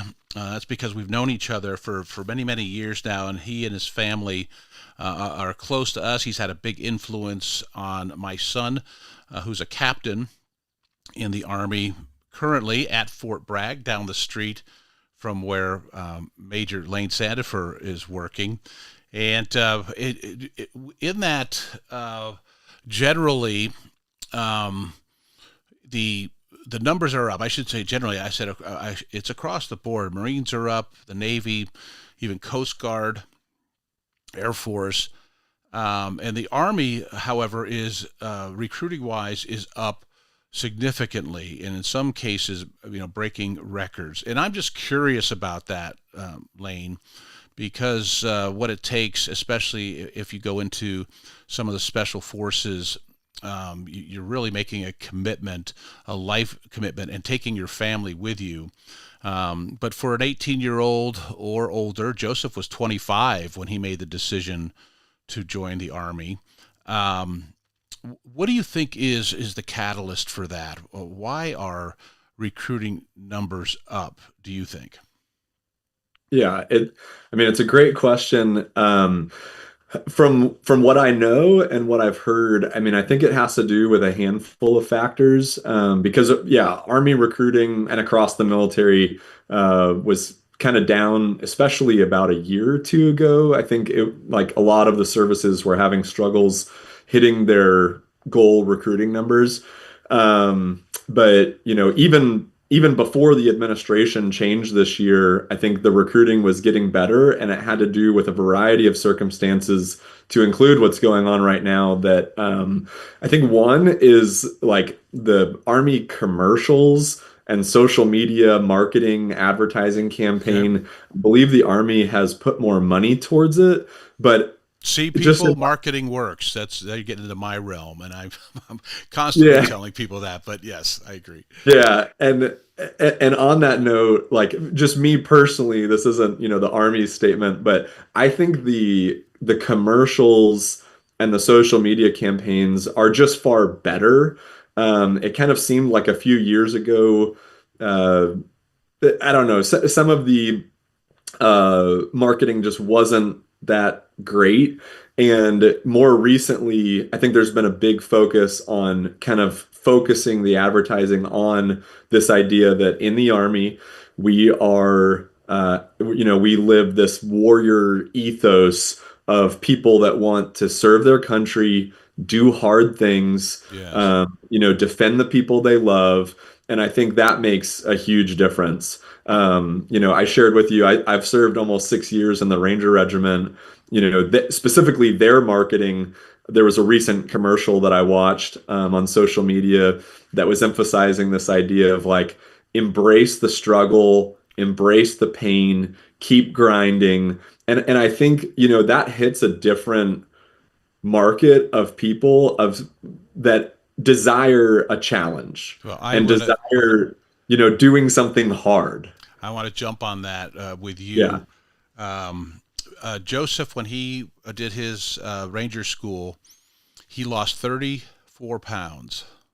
Yeah. And he had to recycle one of the, what do you call them? The three. Yeah, one of the phases. One of the phases, thank you. And so he comes out, we were there when he finished, and I wanted to get a video of him hugging his mother coming out of the barracks there at Fort Benning, right? Yeah. And next thing I know, I'm standing there with my phone camera. Next thing I know, some guy is hugging Deb. It was Joseph, and he had walked up that sidewalk, and he was so skinny that I didn't recognize him. Talk to me a little bit about how dare they torture my child, starve him, but it was so rigorous. And he talked about he slept. We took him, picked him up that day, and we drove down to Savannah to give him some R&R, and he slept the entire way. And then when we finally stopped, I was concerned because he was eating. He was so hungry. It was concerning. A long way around to get to what was Ranger training like for you? Yeah. Yeah. And I guess my experience was very similar. I didn't lose quite that much, but I think I lost about 20, 25 pounds. And I was a lot lighter than I am now, so I didn't have as much to lose, but I still lost a lot of weight. And kind of the concept behind it, and I know you're familiar with it, but for the viewers, for the listeners, the concept behind Ranger School is, we can't use real bullets. We can't, have real people getting wounded or dying, but Ranger School tries to come close. Have comparable stress and intensity to combat. And the way that they do that is by essentially making every Ranger hungry. You're dealing with the elements. So I went through September to December.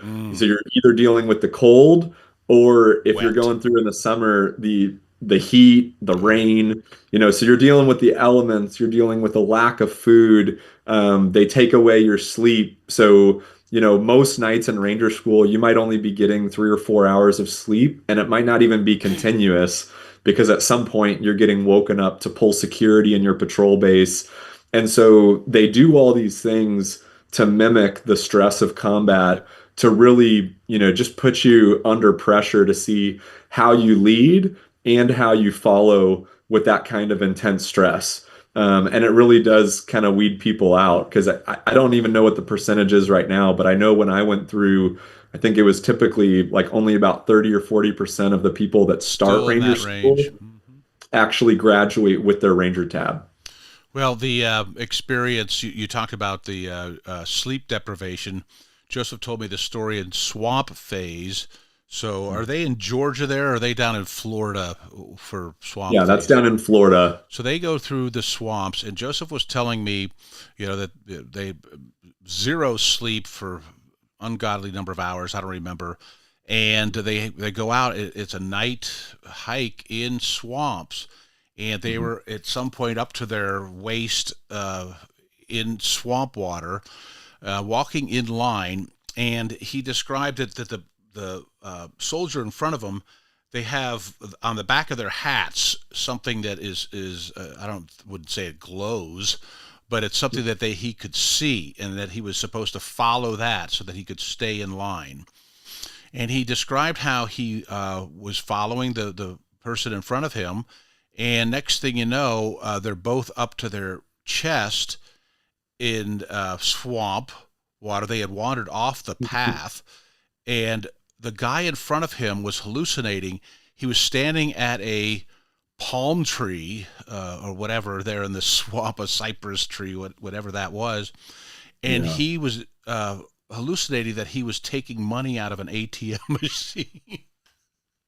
And Joseph was standing behind him, and he's realizing he's seeing the rest of the line ahead of him moving, and he grabs the guy and shakes him, and he turns around, and the guy had no idea where he was, and he said, I've got money here coming out of this machine, this ATM. That's how significant it is, and what they expose them to, that and the hunger. Did you get into gambling over gum? Is that a true story Joseph was describing? Yeah, I didn't necessarily get in too much to that, but I can tell you, people usually will admit they're either hungry ranger or they're sleepy ranger. And for me, I was a sleepy ranger. Like, the lack of sleep really affected me a lot more than the lack of food. But some people were so desperate for food, they were offering to essentially do like an IOU to buy meals off of you. So I actually remember going through Florida phase, and I was doing okay with the lack of food for some reason. And I had a couple guys who gave me like $40 or $50 after we graduated, because you were sharing your rations with them. Yeah. Jeez. So, I mean, some people were just real desperate for some calories. And so it just affects you differently. But I had a similar experience. I remember one night in Florida, like basically stopping on a march kind of on the side of the road, and was told afterwards I had just stopped and was like having a conversation with a pretend person. And I basically woke up. I was basically sleeping, standing up, and woke up to one of my other Ranger School buddies being like, "Hey, wake up, Sandifer, we got to keep moving." And it's just like, you're so tired that you can fall asleep walking and standing up. Like, that's how bad it is. The gum thing was the one thing they were allowed to have. No food. Boy, you'd get busted if you snuck food along. But they were allowed to have gum. And that's what I was saying, that they would negotiate with each other. Just having something in their mouths and chewing, Joseph said, helped psychologically with the hunger. The other thing is, and one of my favorite stories, because this fits with what you're doing now with your ministry and being a chaplain at Fort Bragg in North Carolina, and that Joseph, one of the guys that he graduated with, his name is Ray Polk. Ray Polk played in the NFL. He played college football at Colorado, as a matter of fact, and he was one of those guys, wanted to challenge himself, and he wanted to serve his country. And so he went to Ranger School, and after the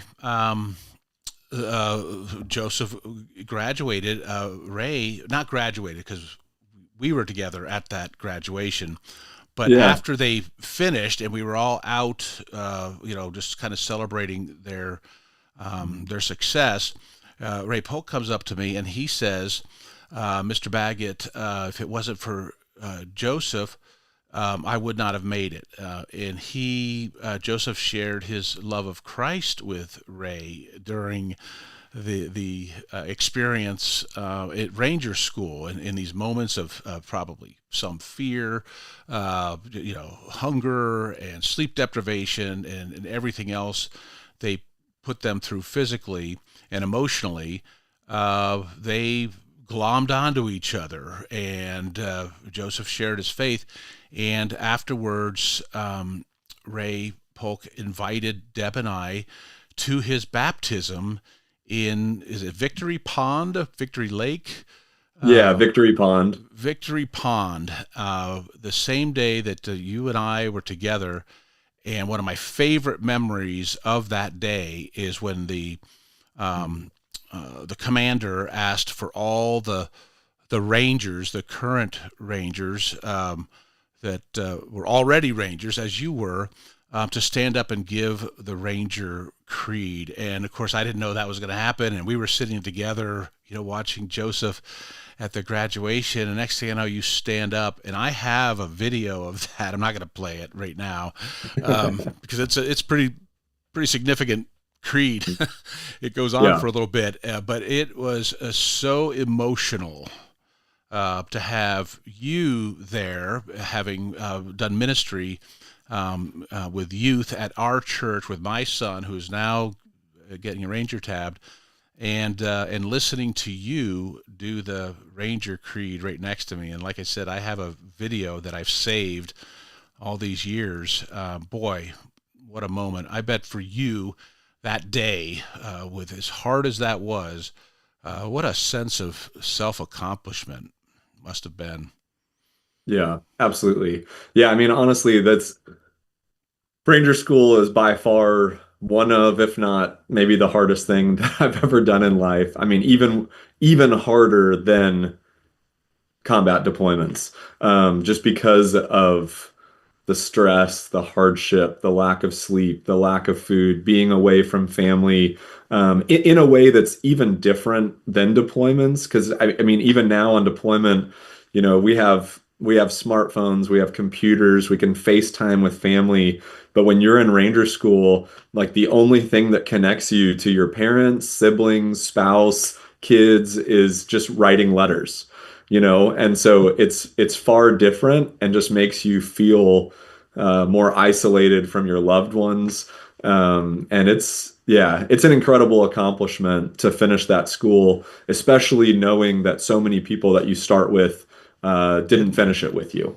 No doubt about it. Well, I've got another commercial break here, and when I come back, let's talk about the fact that the Army is 250 years old now, and what that means, and where we've come, and if we can, a little bit in the last segment with what's happening in the world right now. It's I don't do a lot of politics on this show by design, Lane. But it's the elephant in the room with what's happening in the Middle East. So just from your perspective, I absolutely get there's a lot of things that any soldier would not be able to talk to the media about, and I appreciate that. But there must be, some emotional aspects and conversation going on amongst soldiers that maybe we can briefly talk about. But I do want to hear the celebration, incredible 250 years, the United States Army. It's worth celebrating. There's been some controversy about the parade. I'm glad they're doing a parade. I love a parade. I'm one of those pomp and circumstances kind of guy, and I get weepy at that kind of stuff. That's how proud I am of our country and of the servicemen and women that we have. But let's take this break here. It is 7:43. Here you're listening to Cowboy State Daily Radio with your buddy Bags and Major Lane Sandifer on a Saturday. Wyoming is a big state. There are so many stories to tell, and here at Cowboy State Daily, we pride ourselves in bringing those stories to you every day. I'm Riley Strand, videographer and production assistant for Cowboy State Daily Video News. Every day, host Wendy Core and I talk to the experienced journalists who are covering the topics, issues, and people that are important to Wyomingites. And in our daily newscast, we bring you their stories. Tune in to Cowboy State Daily Video News every morning, only on cowboystatedaily.com.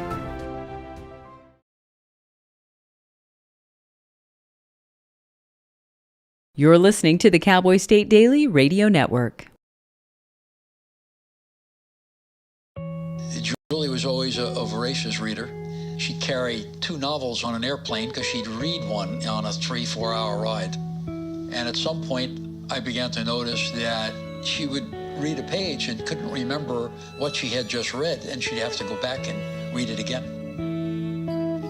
I don't remember much these days after I read, but less does for me, and I love it.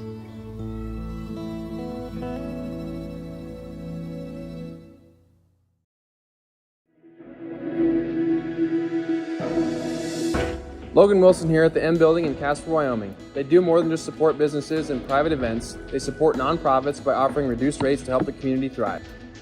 The staff here at the M Building have been incredible in helping me organize a fantastic event. They are great partners for those who want to make a positive impact on the community.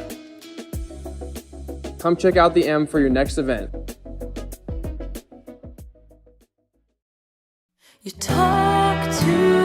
In every family, small conversations can make a big impact. I grew up on tour with my parents. Kind of different, but we bonded over music just like other families do over sports, camping, or other interests. And we talked. Little everyday conversations from silly to serious that built a foundation over time. Honest conversations, like when my dad shared his experiences as an alcoholic. Your honesty about that part of your life gave me a sense of integrity that I wanted to uphold in my own life. And I was so grateful that you and Mom had become these sober, stable people who were always there for me.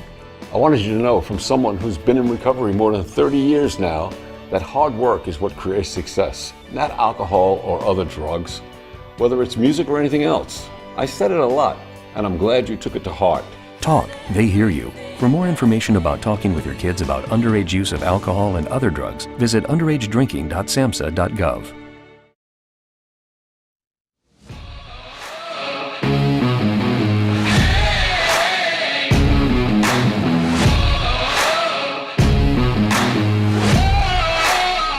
.747, Cowboy State Daily Radio on a Saturday. John Baggett, a.k.a. your buddy Bags, Major Lane Sandifer in the Zoom room talking about the 250th anniversary of the United States Army. Hey, Lane, what's going on? What kind of celebrations? What are they doing at Fort Bragg and other places that you know about? Yeah. Well, honestly, I think the big events at Fort Bragg, as you know, were earlier this week because basically the Secretary of the Army and the President visited Fort Bragg earlier this week to see a demonstration of, rocket missile artillery, airborne demonstrations, special operations demonstrations. So that kind of kicked it all off. At Fort Bragg and across the Army, a lot of units have been doing, special unit runs kind of to promote cohesion, camaraderie, esprit de corps. And just our pride getting to serve in the military and defend our country. But the big celebrations really are all up in DC. And so it's pretty neat. Actually, the 82nd and specifically my brigade sent a lot of hundreds, I think almost 1,000 soldiers from our brigade up to DC to go actually march in the parade. And so some of them are in older historic uniforms, so they look like they were serving in World War II or World War I, things like that.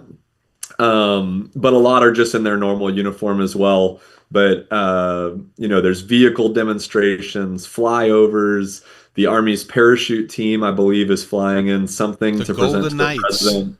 The Golden Knights. I've seen them perform. They are unbelievable. That's a demonstration parachuting team. So it's not like what you did yesterday. How many guys jumped out with you yesterday? About 50?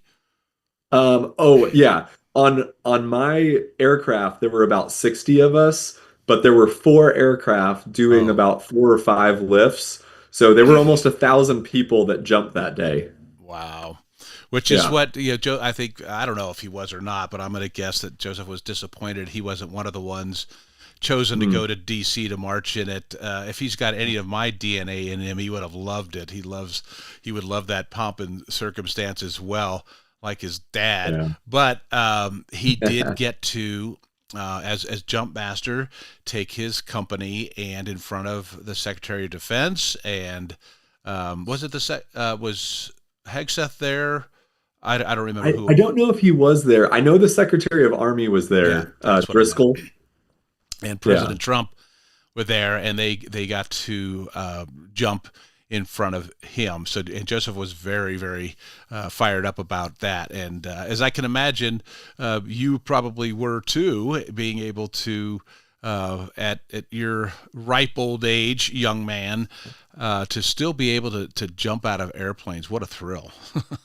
Yeah, absolutely. I know it's one of these funny things where I still feel pretty young. I'll just say it. I'm 41 years old. Yeah, I still feel pretty young, but in the Army, I am an old man. It's funny because, I'm around all these young guys every day some of them 19, 20 years old. Some of them weren't even alive at September 11th, which happened when I was in college. And so you really do feel older and older, especially with a little gray hair here.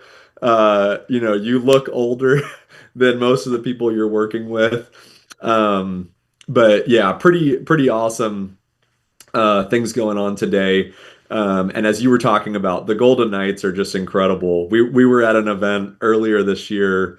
I think it was actually the Christmas celebration at Fort Bragg. They do a special tree lighting ceremony and stuff. And the Golden Knights jumped into it. And it's just incredible because they have this little, probably 50-foot by 50-foot area marked off in the middle of a parade field.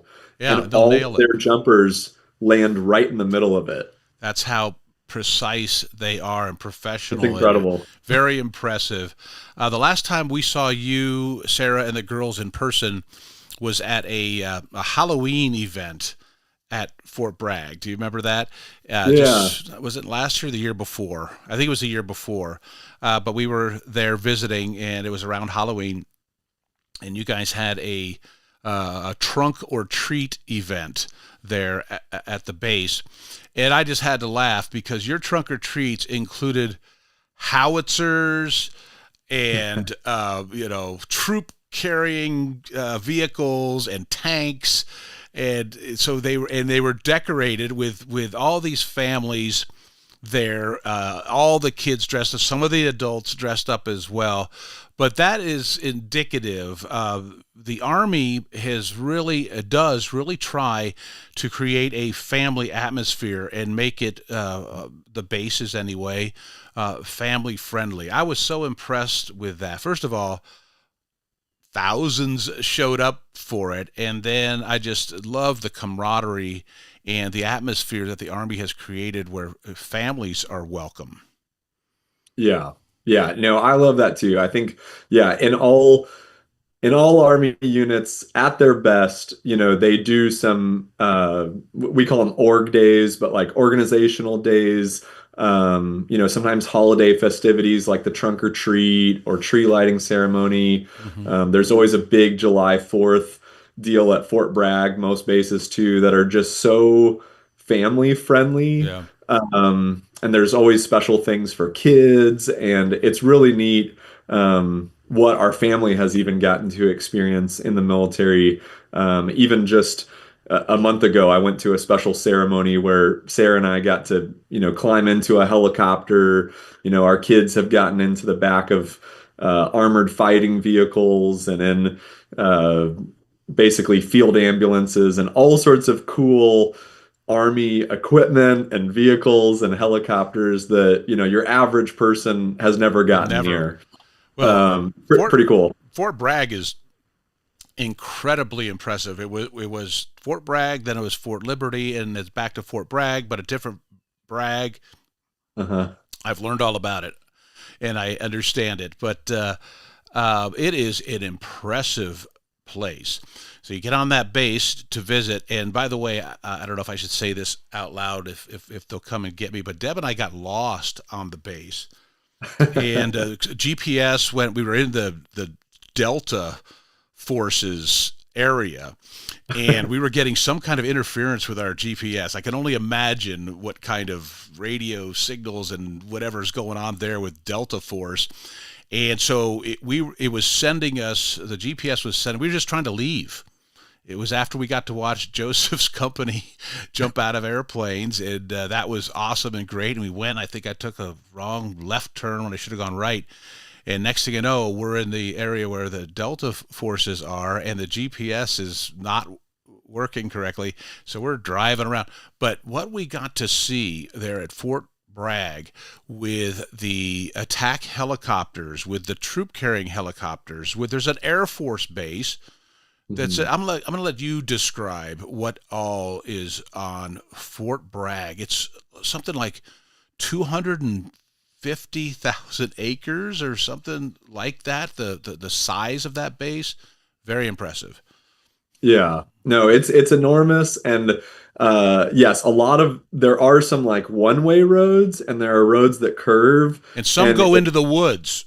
And the Yes, and GPS was yes, taking us down a road. It looked like that's where tanks go. Ask Deb. I'm not making this up. Go ahead. Sorry. yeah, no, that's absolutely right. If you take the wrong turn or you don't have cell service, your GPS isn't working, it's very easy to get lost. But no, it's a pretty incredible base, and especially because, Fort Bragg is the home of the 82nd Airborne and Special Operations Command, to include one of the Special Forces groups, third group, as well as the Special Mission Unit you mentioned. There's all these units that uh, have to have the capability of rapidly deploying to be anywhere in the world literally with that day. Yeah. And so because of that, it's actually kind of Fort Bragg and Pope Airfield are basically one. We're connected, and you can easily drive from our brigade headquarters to the airfield in just a few minutes and be on a cargo plane to anywhere in the world. So bet. it's really incredible, the capabilities that we have there. Only a few more minutes left. So just briefly, and what you can share your thoughts on what's going on in the Middle East and how you think it might impact somebody serving in the Army today. Yeah. Yeah, I mean, it's really hard to know, and I don't want to speculate too much, but I guess what I will say is Iran essentially has been, kind of a state sponsor of terrorism for decades. And even my first deployment in 2007, we were going after Shiite extremists in Iran, or excuse me, in Iraq, that were funded and trained Iran. in Iran. So these kind of things have been going on for a long time, but yeah, just with everything going on with developing nuclear weapons and our country's stance on it and Israel's concern for its own self-defense, I think there's a real possibility, and it's always a possibility for us as soldiers, but there's a real possibility that one day the United States Iran right now. And so, I mean, I think that's why as an army, we're constantly training and just preparing for whatever could be next, whether it's that or any of our other adversaries and people that want to do harm against our nation. You bet. Well, that's plenty on that issue. You can get plenty of news and commentary and opinions on it on another media source. Not this one. All I will say is that God bless our military men and women and those in service, those who have served, and that they know that a lot of us are praying for them. Me, of course, Deb and I very much daily, and many, many others. And they also need to know, I want them to know, that when they hear, excuse me, negative things about our country or the military, that is a vocal minority. Very much so. Not even close. I would say, well, I don't know what percentage, but I'm going with 90% of Americans are absolutely behind you and our servicemen and women every single day. And it's a regular part of our lives, to pray and we lift you guys up, for healthy minds, bodies, and spirits. And so time for me to wrap it up. I told you this would go quickly. There's so much more we could talk about. I can't wait till we're all together again. We'll be in North Carolina. Last time we tried to coordinate, and you were working, and we didn't get together. But next time we're there, let's make it a point to get together. What do you say? That sounds great. Yeah, we'd love that.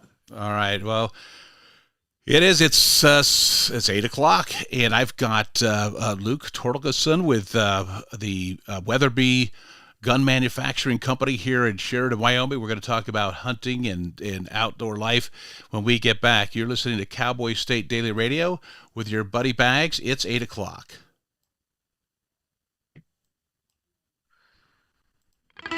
It's time to take a look at what's happening around Wyoming. From the Cowboy State Daily Newsroom, I'm Wendy Core. The rift between... Okay, good to get off. Thank you.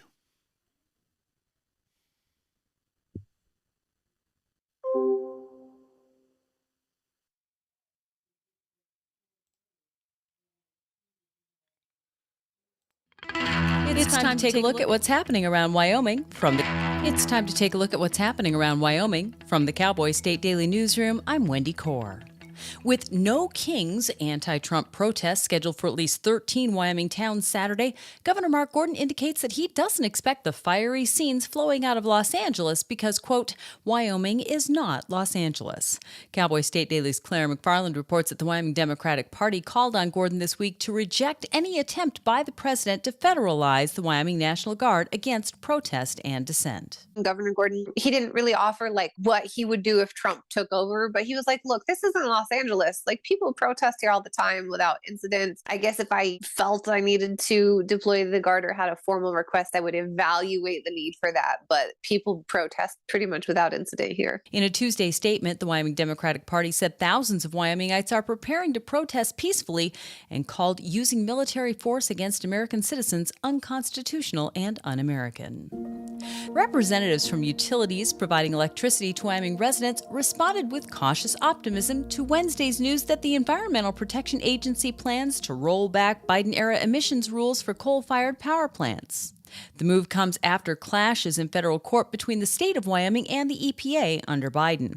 Cowboy State Daily's David Madison reports that the reversal of the rules is hailed by Wyoming leaders as good news for utility ratepayers and the state's coal industry. Critics are really sounding the alarm about air quality, and proponents like former Wyoming legislator Cyrus Western, who's now an EPA administrator, saying this is going to be really good for Wyoming's economy and for residential ratepayers. I spoke to several representatives from utilities providing electricity to Wyoming residents. They were withholding judgment for today, but some said that, this is definitely a good step in the right direction. It's not like flipping the light switch and completely changing the marketplace. Basin Electric and Montana Dakota Utilities told Cowboy State Daily they are still assessing the situation following the EPA announcement on Wednesday. Wyoming's U.S. senators were cheering Thursday as President Donald Trump signed legislation throwing out the so-called California EV mandate, which called for a phase-out of gasoline-powered vehicles that Republicans said would have had a nationwide impact. Cowboy State Daily's Sean Berry reports that with Trump's signature, the three new laws overturned California air quality standards that had been copied in whole or in part by 17 states. California is a huge state, and many of the other states that copied it have very large populations. It influences the entire auto manufacturing industry. A huge argument is that California was setting auto manufacturing policy for the whole country. 12 states have copied them, including New York and some others. Those states comprise a very large portion of the country's population, so naturally they're going to influence auto manufacturing decisions. California and 10 other states immediately filed a lawsuit challenging the laws enacted Thursday. I'll be back with more news right after this. When it comes to building and managing your wealth, our Hilltop Bank Trust and Wealth Management team will help you determine the best route for your specific journey, utilizing our expertise and resources. Visit one of our locations in Casper, Cheyenne, or Gillette to learn more about Hilltop's financial planning, investments, and trust services. We're here to build your confidence about your financial future. Trust and wealth management products are not FDIC insured, have no bank guarantee, and may lose value. A former Wheatland band teacher originally accused of committing sex acts on a girl younger than 16 last summer now faces another 78 felony-level charges on claims that he committed near-daily sex acts with a different 17-year-old student during his last 2 semesters on the job. 34-year-old Evan Bradley was charged in March with the first 19 counts in a case involving a girl younger than 16 years old that's set for an August 11th trial. With the additional charges, Claire McFarland reports that Bradley faces the potential for more than a millennium in prison if convicted. The new charges are with a girl who was not as young. She was 17 when these alleged sex acts happened, like a near daily affair over half the autumn 2023 semester and throughout the spring 2024 semester. From what I could tell, the 17-year-old alleged affair was from like autumn 2023 through at least spring of 2024. And the girl younger than 16, according to the charges, that alleged affair was primarily summer 2024. Bradley could face over 1,100 years in prison on the second case alone and more than 400 years on the earlier case. And that's today's news. Get your free digital subscription to Wyoming's only statewide newspaper by clicking on the daily newsletter button on cowboystatedaily.com. I'm Wendy Core for Cowboy State Daily.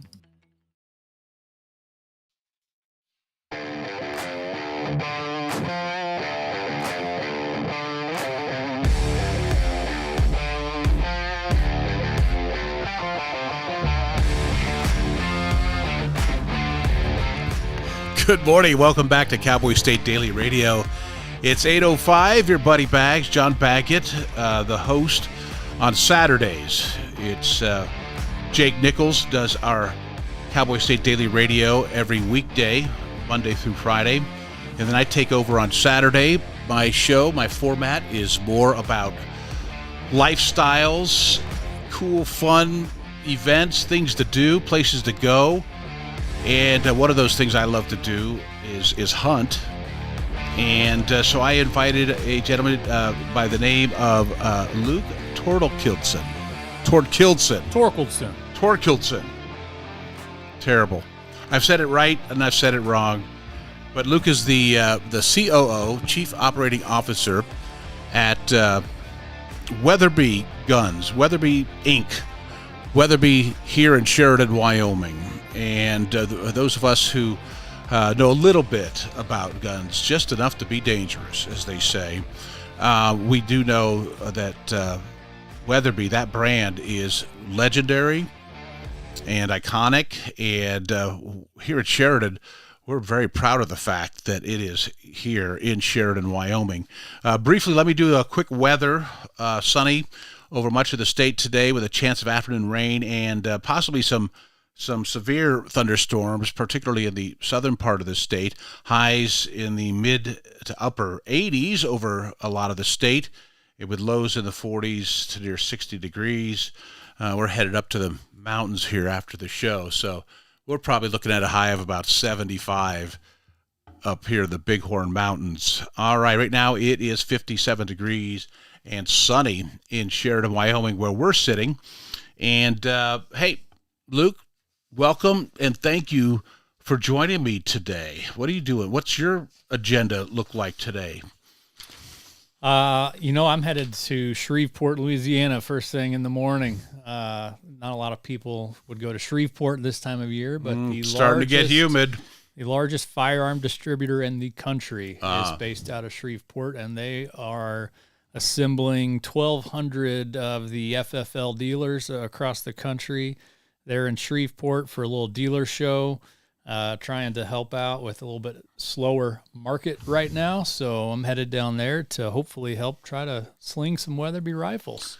Well, that ain't bad, that part of it. But yes, Louisiana, my son was stationed at Fort Polk for a while in the Army, and he's a Colorado boy, born and raised, and so he had an adjustment to living with humidity. But anyway, sounds like you've got an interesting event to do. I want to get a little background on you and how you end up in this career of yours that people like me find very interesting. Yeah. So, all right, how'd you get to Weatherbe Inc.? Oh man, I don't know if we have enough time to even go through that whole story. Yeah. I'll speed it up here on the archive replay. Right. No, just kidding. The short version, I guess, is I grew up in Texas where there's very little public land. Hunting's hard. I did not grow up hunting. I did grow up shooting. My dad was a firearm enthusiast. I was familiar with firearms, but I didn't go hunting till after I was married. What we did do is ride motorcycles a lot and spend a whole lot of time outside. I was that generation where you left the house after school and you came back when it was dark. And I loved being outside. And fast forward a little bit, in college, I played soccer in college for a couple of years. And then in the summers, I spent in Colorado as a whitewater rafting guide. And I just fell in love with the outdoor industry. Got married relatively young at 22. Started going to school part-time to finish my last year of school. It only took me 4 or 5 more years. And I was working full time. I know the 5-year plan or Right. so. Found myself working construction. After I graduated, we had one kiddo, and I started working for a building materials distributor company, very large company in Irving, Texas.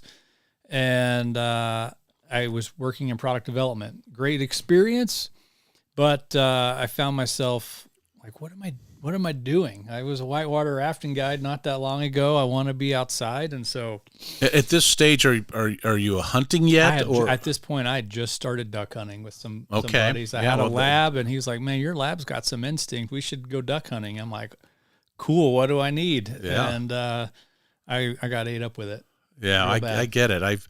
I bird hunting is probably my favorite. You've met Waylon. He's usually my co-host, but he's so interested in you, he probably couldn't finish the show. But he doesn't have great instincts. The lab that I had before him, he was a pointing lab, and he came with great hunting instincts, and he really turned me. I had done some, upland game bird hunting before, but I only had one dog that was semi-trained, and then we became empty nesters, and we got Angus. And he came with an instinct to point, and he's a very serious dog, and he just really turned me into a bird hunter.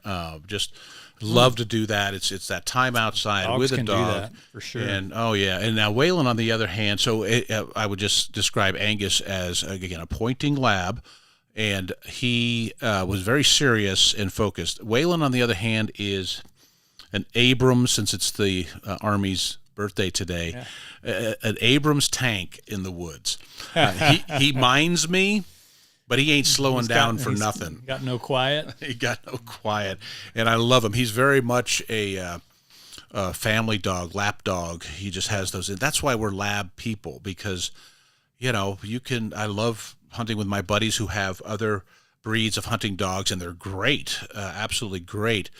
But I've always, that transition, for some reason, the lab is able to turn it off and just become a lap dog and be a family pet, and then go out, hit the road, and be hunting right after that. So trying to get to the point where, so you went and did some duck hunting. Yeah, I'm doing some duck hunting. I'm working in the building materials industry, doing product development, and I just kind of had this moment like, what am I doing? I thought I was going to be working in the outdoor industry. And so I started applying to different firearms companies, different outdoor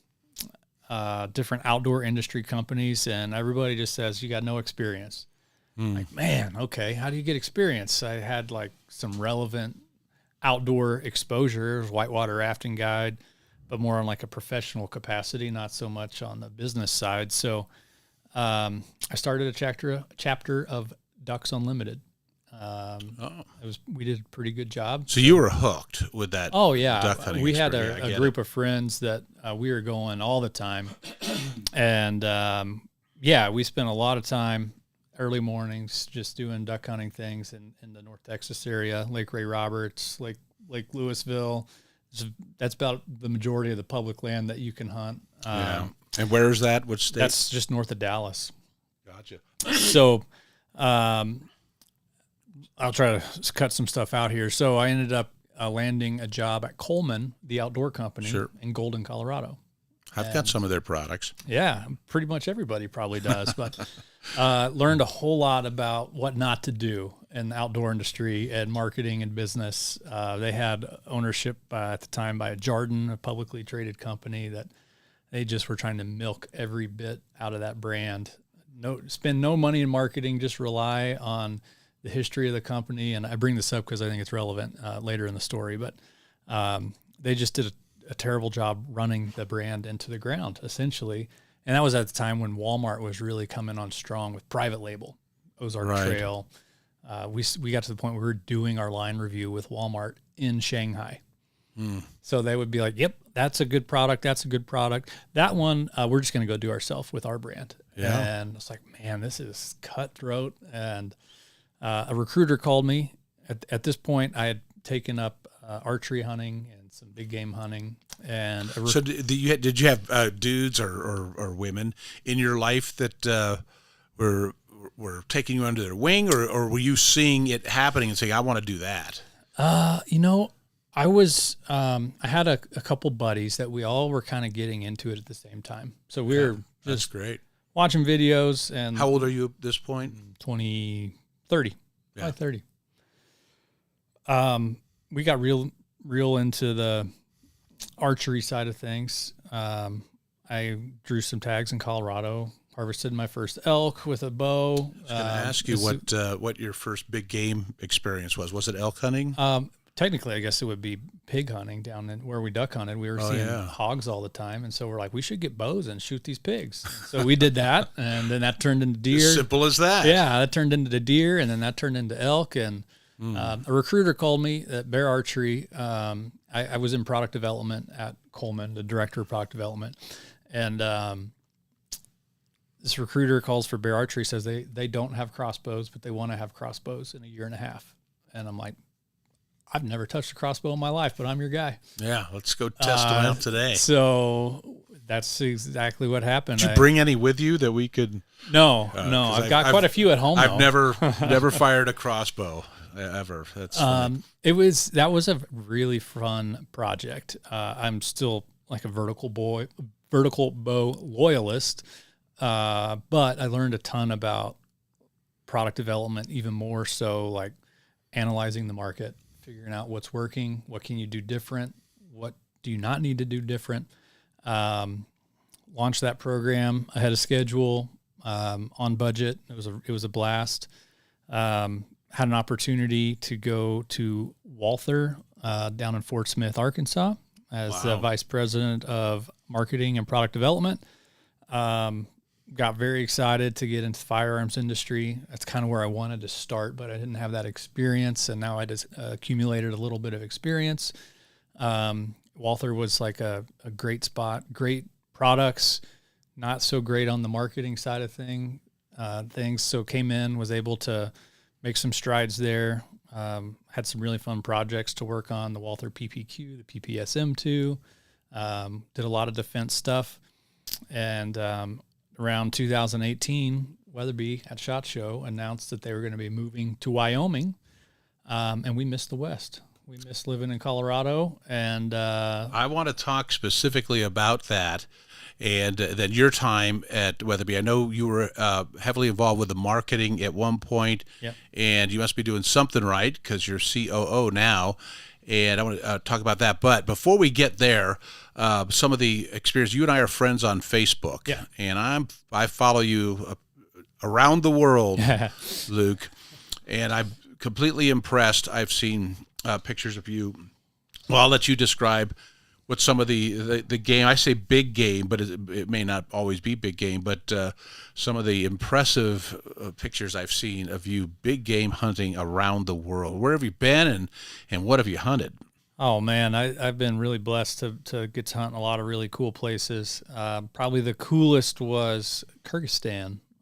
Mid-Asian ibex in Kyrgyzstan was really, really, really a cool trip. And believe it or not, I won that at the Wild Sheep Foundation show in Reno. They do a sheep week, and that was a $35 raffle ticket that I bought. Oh my God.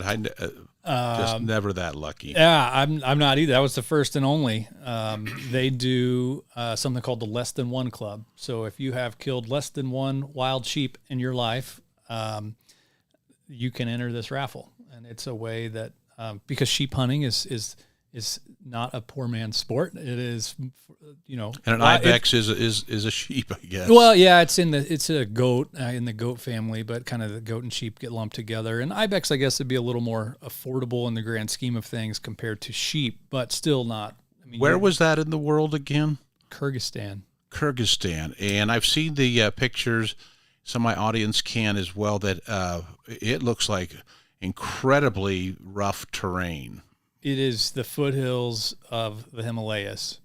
Right. So I think that picture that I sent you that you probably have up there, that's at close to 13,000 feet.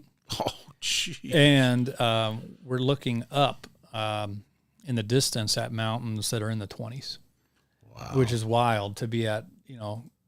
I've been on a ton of 13ers and 14ers, and that's about as high as I'd ever been. But to be at nearly as high as I've ever been and still looking up to mountains bigger than I've ever been on, it's like, oh man, that'll make you feel small. But it's not like you're sitting on a porch in a rocking chair at 13,000 feet. You're not just hunting; you're really hunting. Yeah. So did you have like a whole, exercise, physical training just to get ready for this trip? Yeah, I mean, I try to live the best I can in a pretty good state, because I do try to hunt a lot. I do run a lot. Big fan of this program called Mountain Tough. It's kind of focused on. You look aerodynamic and stealthy. I try. I've got this time next week I'll be doing the Bighorn 52-mile trail race. Yes, So, that's coming up as well. I've got to stay trim for another week at least. So. That trip in Kyrgyzstan was just absolutely eye-opening to get to go to an area of the world like that that's completely different from everything we know. Different geography, different animals, just altogether different. It was a remarkable place. We rode these short little horses. Like, my feet were almost touching the ground, but we rode horses up stuff that I didn't think horses could go. Like literal scree fields of just loose rocks. Right. And those horses were fine. I mean, I'm a $180, $170, and with a 40-pound pack on, and these horses, they're just. Yeah, I think I've seen. They're like half the size of the horses that we would ride around here. Right. It's wild. I've seen some. You've hunted Africa. Argentina, Africa, Europe, a ton in the States. Alaska is probably in the state side. Alaska is amazing. It counts. Yeah, I'm headed to Hawaii in 2 weeks. Axis deer in Hawaii. Never even heard of it. I know they have pigs. We've seen that. They have pigs, feral goats, and axis deer over there. In Hawaii, that's not even fair, dude. You're living My the wife's life. not that happy about that trip. Oh, she's not going? No, she's not going. Yeah, if you should have done some more. We're not hanging out on the beach. Yeah, no, and you don't do that. I can tell by the kind of hunting you do. You work hard. It's a good thing that you're in shape. Well, when we get back, we're talking about Weatherbe guns with Luke Torkildsen. Got it finally. Mm-hmm. And Weatherbe guns, we were blessed here in Sheridan because you guys are great neighbors. You're great community contributors. And you came to us about 6 years ago here to Sheridan, Wyoming, and set up your manufacturing and your administration offices and so forth. I wanted to hear a little bit about that experience, and then a little bit later on, we're going to talk about some of the innovations. That's one thing that Weatherbe is quite known for, is advancing, and a lot of that is being done here in Sheridan, and that's pretty cool to me. So we'll do this commercial break. Luke will be here with us. We're talking about guns. We're talking about Weatherbe Inc., or is it Weatherbe Guns Inc.? It's just Weatherbe Inc. Weatherbe Inc., the historic and legendary gun manufacturer and ammunition manufacturer here in Sheridan, Wyoming. It is 8:24. Your buddy Bags on Cowboy State Daily Radio. We'll be back. Wyoming is a big state. There's so much ground to cover, so many stories to tell. But the Cowboy State Daily News team is up to the challenge. I'm Wendy Core, host of Cowboy State Daily Video News. Whether it's politics in Cheyenne, energy issues in the Powder River Basin, or grizzlies in Yellowstone, our talented crew of experienced journalists are out there finding and telling the stories that matter. What's the best restaurant in DuBois? Renee Jean checks it out. What's the most recent Supreme Court decision mean to our everyday lives? Claire McFarland explains. How is the upcoming elk hunting season shaping up? Mark Hines lets us know. Every day, I talk to the reporters who are covering the topics, issues, and people that are important to Wyomingites, and in our daily newscast, I bring you those stories. Tune into the Cowboy State Daily Video Newscast every morning, only on CowboyStateDaily.com. This is the Cowboy State Daily Radio Network.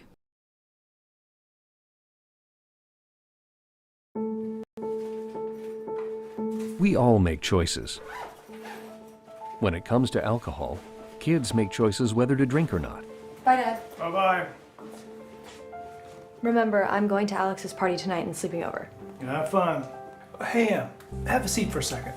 Remind me about that party again? Alex is just... And adults make choices whether to talk about it. That's true of parents and every other trusted adult in a kid's life. Kids want to know our expectations when it comes to alcohol and other drugs. They want guidance and honest answers to their questions. And it makes a difference when the message is consistent and part of everyday conversations. So talk with your kids and help lead them on a positive path. Because when you talk, they hear you. For more information about talking with your kids about underage use of alcohol and other drugs, visit underagedrinking.samhsa.gov. I don't think many kids in my son's school even do it.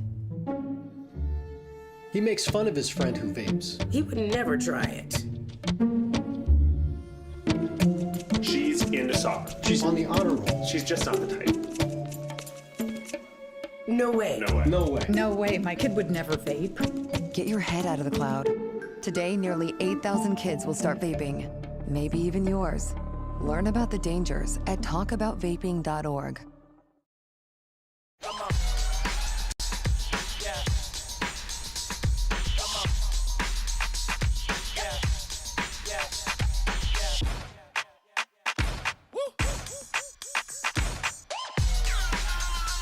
You're not going to get it all right. Just make sure you nail the big stuff, like making sure your kids are in the right seat for their age and size. Get it right at nhtsa.gov/the right seat.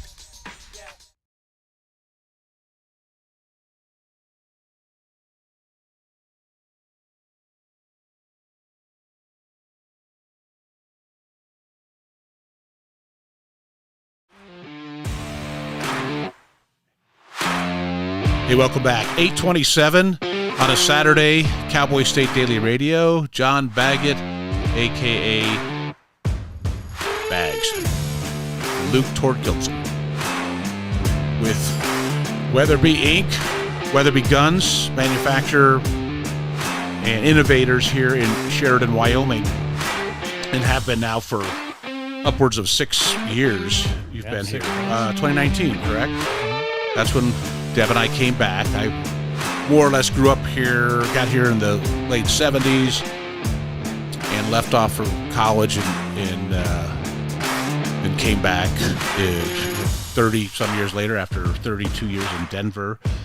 All that time saying, I'm going back. I got to get out of here. It was driving me crazy down there. I do live kind of a, relative to you, a half-assed outdoor lifestyle. I like to hunt. I love to fish and do it whenever we can. And when you and I part later and one more hour of programming, I'm headed up and I'm going to do some fishing. So as Weatherbe gets to Sheridan, Wyoming, I remember the discussion at least a year or so before that there was a rumor that Weatherbe was moving to Wyoming first, or was thinking about it, and then it turned out to be Sheridan. Now, we have a shotgun in the family, a Weatherbe shotgun. Awesome. So I could speak with pride and experience that they make great guns. So how did you guys get to Sheridan, Wyoming, and what part of California were you in? I can't recall. Well, we've got our 80th anniversary coming up later this fall. The company was started right outside of L.A., Southgate, California, in a different era when California was the land of opportunity. Yeah. As California went the California way, Weatherbe got chased north. So we went from Southgate up to Atascadero, and then from Atascadero up to Paso Robles, where we ended up moving from. And the wine country was moving south from Napa, San Fran, right, and then down into Paso. So a couple things happened as the company moved north, real estate was getting more and more expensive, and the warehousing space ended up just being used to store wine barrels. So California, I don't want to get too political, but it just got to a point where you couldn't operate a gun company in California anymore. Sure. No, that makes sense. And if you've ever moved personally, you know that it's not the easiest thing to do. Average household is maybe a truckload. Moving a business is a lot more than that, a whole lot more than that. So Adam Weatherbe is a third generation owner operator. He realized we got to get out of California, but it's going to be colossally expensive. It's going to be hard to do. So he started reaching out to different states, Oregon, Idaho, Arizona, Montana, Wyoming. I just reached out to the state business development departments and, just kind of playing dumb. Like, hey, I got this business. I want to move out of California. What can you do for me? What was that reception like from the Wyoming delegation? Well, that's partly why we're here. I think within days, possibly within 24 hours of contacting the state business development, the governor at the time was Matt Mead. Mm-hmm. Governor Mead called Adam's cell phone and said, hey, you're moving to Wyoming. If there's a law in the way, we'll change it. We're just going to get you here. Yeah, we're good to go with guns in Wyoming. There was not another governor, to my knowledge, that even made contact with Adam. So the effort that Governor Mead put in was significant. Adam and his wife, Brenda, came to Wyoming. They flew around with the governor to some major cities, ones that met our criteria. We need to be by a major highway. We're shipping and receiving a lot of product every day. Landers, super cool town, but that wouldn't have worked. There's not a major highway there. So they looked at Rock Springs, Cheyenne, Laramie, a couple other towns here in Wyoming, and they just fell in love with Sheridan. Well, I can see why I'm biased. Part of my life was spent in Wheatland. I love it. And howdy, and how's everybody in Wheatland? You guys are great, and many of those folks are still not just friends but best friends. In high school, we came up here. I think it was for a speech meet or a choir event. I can't recall what it was. My dad was a guidance counselor in Wheatland, and we came up here for whatever that was.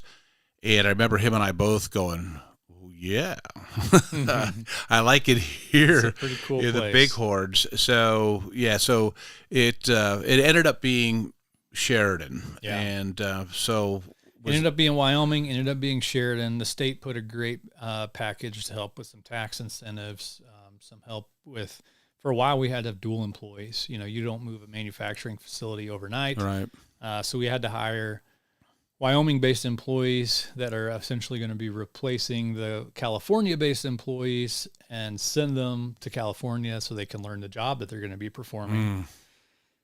Then you I think it ended up being like 18 semi-trucks worth of equipment and inventory. And for a while, we operated here in 2 locations. We had an office set up in the school district admin building. Okay. Only in Wyoming. You run betcha. a gun company in the school district building. And then we had a temporary warehouse apart from that while the building was getting done. And then we had our grand opening, I believe it was June 19th of 2019.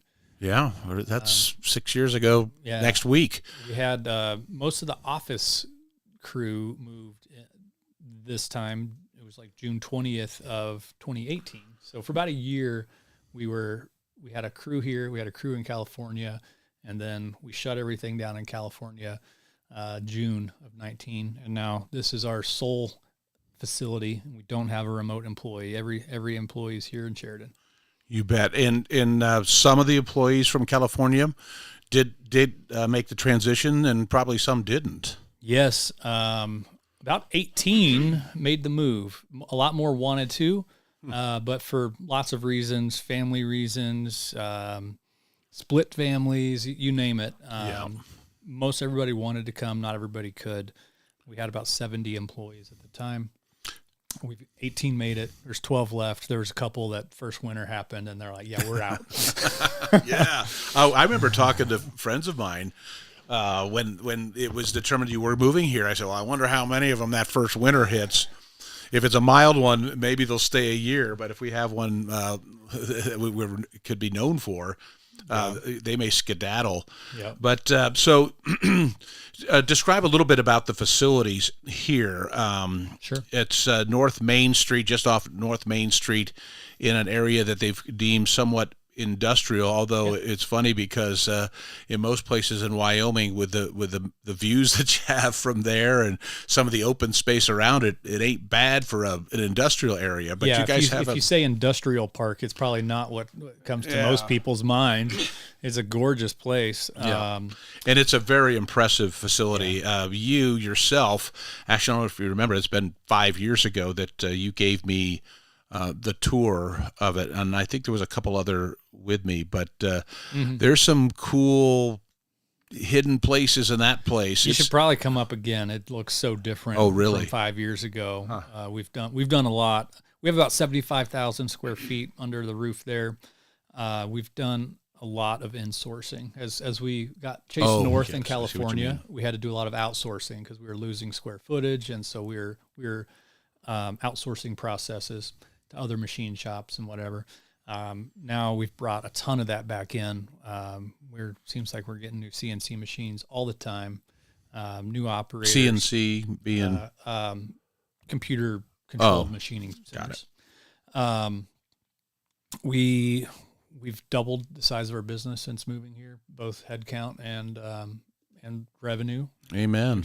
Which is awesome. We had some tailwinds, as the whole firearms industry did with COVID, but even post-COVID, most of the industry kind of took a pretty heavy nosedive, and we've been able to fend that off for the most part, and have had some pretty good years even post-COVID. So we're really proud of what we've done. We're about 140 people strong. Our family's grown quite a bit. Wow. And it's been an absolute blast. What a blessing to this community to have, that consistency and, a credible company like that here employing that many people. Sheridan's economy, relative to some of the other communities in Wyoming, is diverse because of some of the manufacturing here. I do know, do you guys still have that tunnel underground where you... Yeah, Well, we've got two. We have two underground shooting ranges. There's a 100-yard range and a 300-yard. That's what it is. Shooting tunnel, essentially. So are you going under somebody else's business or out to the highway? No, the way that our lot is, we're just using every bit of it, basically. It's running all the length of our building and then another 200 yards past. That makes sense. Yeah. I remember that, and I remember that while we were there, they were actually testing some new ammunition, and we got to see them fire in that 300-yard long range. Very cool, very cool. You also have an impressive retail aspect to it. That when I got there, they were just starting to utilize that and to bring it, and it was kind of a best kept secret. I was telling people that, hey, have you been in there? Because you guys had on display some cool stuff. Talk about the retail a little bit. First of all, I'll say we're open 9 to 4 Monday to Friday, which is arguably terrible retail hours. Kind of is, especially for you got outdoorsmen that probably have jobs. But go ahead. The majority of the people coming through, there's definitely some big local fans, but we're right off the highway. You can't miss us if you're traveling down the highway. You can see us from the highway. There's a major gas station, the Common Sense, right there at the North Main exit. It's a billboard on the highway too now, I think. Yeah.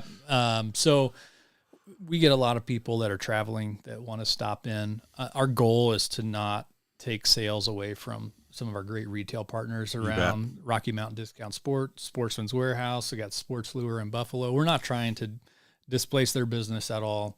We definitely want people to go and support them, but people want that connection with Weatherbe. Corey runs our showroom. He's a great guy, and he's very, very knowledgeable, very helpful.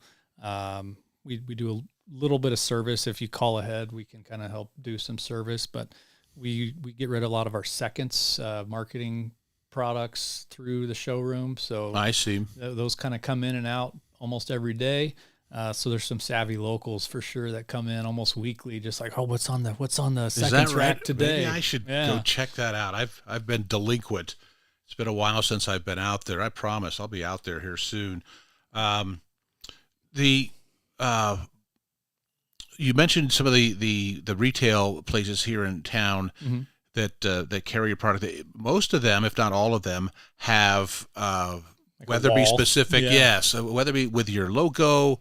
And again, I think it demonstrates the pride that these local businesses have, that this is our company, this is our gun manufacturer, and here's their products on display. It's pretty cool. Well, there's been phenomenal support from Wyoming residents for Weatherbe moving here. I think there's pride in people seeing the side of the receiver says Sheridan, Wyoming. Right. That's awesome. For me as a marketer, one of the things I like to say, if I can't win in my backyard, I can't win anywhere. Yeah, good point. point. So we approach those retailers about, hey, what if we set up a Weatherbe wall and like just a dedicated area?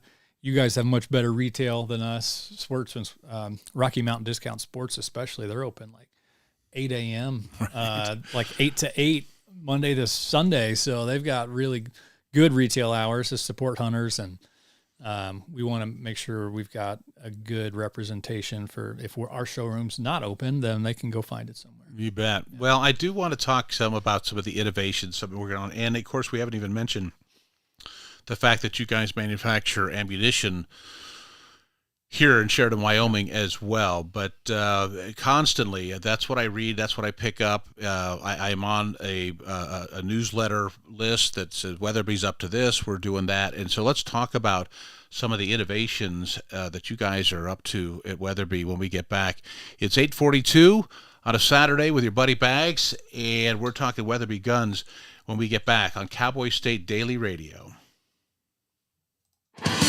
Want to stay in touch with what's happening around Wyoming? I'm Wendy Core, host of the Cowboy State Daily video newscast. From Mountain View to Upton, from Jackson to Cheyenne, our reporters are out there finding and telling the stories that matter. Every day, I talk to the talented journalists who are covering the topics, issues, and people that are important to Wyomingites. And in our daily newscast, I bring you their stories. Tune in to Cowboy State Daily video news every morning, only on CowboyStateDaily.com. Wyoming is a big state. There are so many stories to tell, and here at Cowboy State Daily, we pride ourselves in bringing those stories to you every day. I'm Riley Strand, videographer and production assistant for Cowboy State Daily Video News. Every day, host Wendy Core and I talk to the experienced journalists who are covering the topics, issues, and people that are important to Wyomingites. And in our daily newscast, we bring you their stories. Tune in to Cowboy State Daily Video News every morning, only on CowboyStateDaily.com. You're listening to the Cowboy State Daily Radio Network. Who can you turn to for news you can trust? Your local TV and radio broadcasters.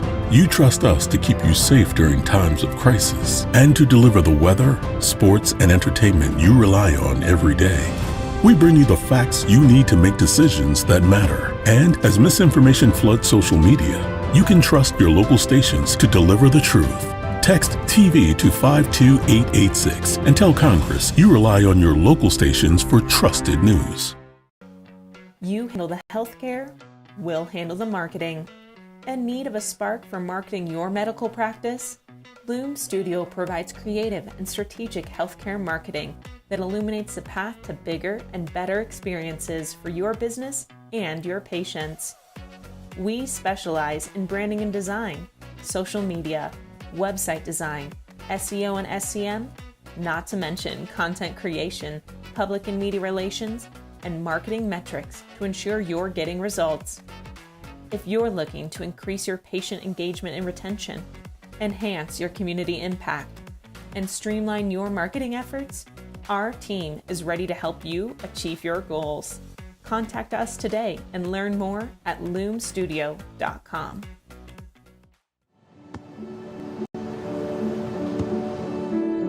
I don't remember how it started. Go to that. Our back and forth. it always came back. Dad! You probably don't remember what you told me, That was perfect. but I heard every word.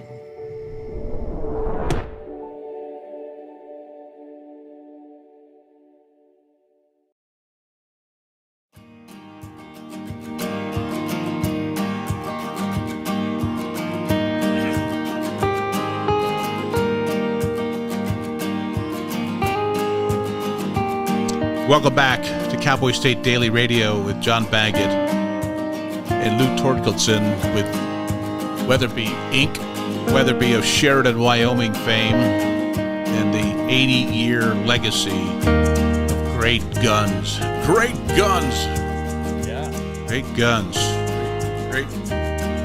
It's pathetic. Not really. I was showing off my muscles, or lack thereof.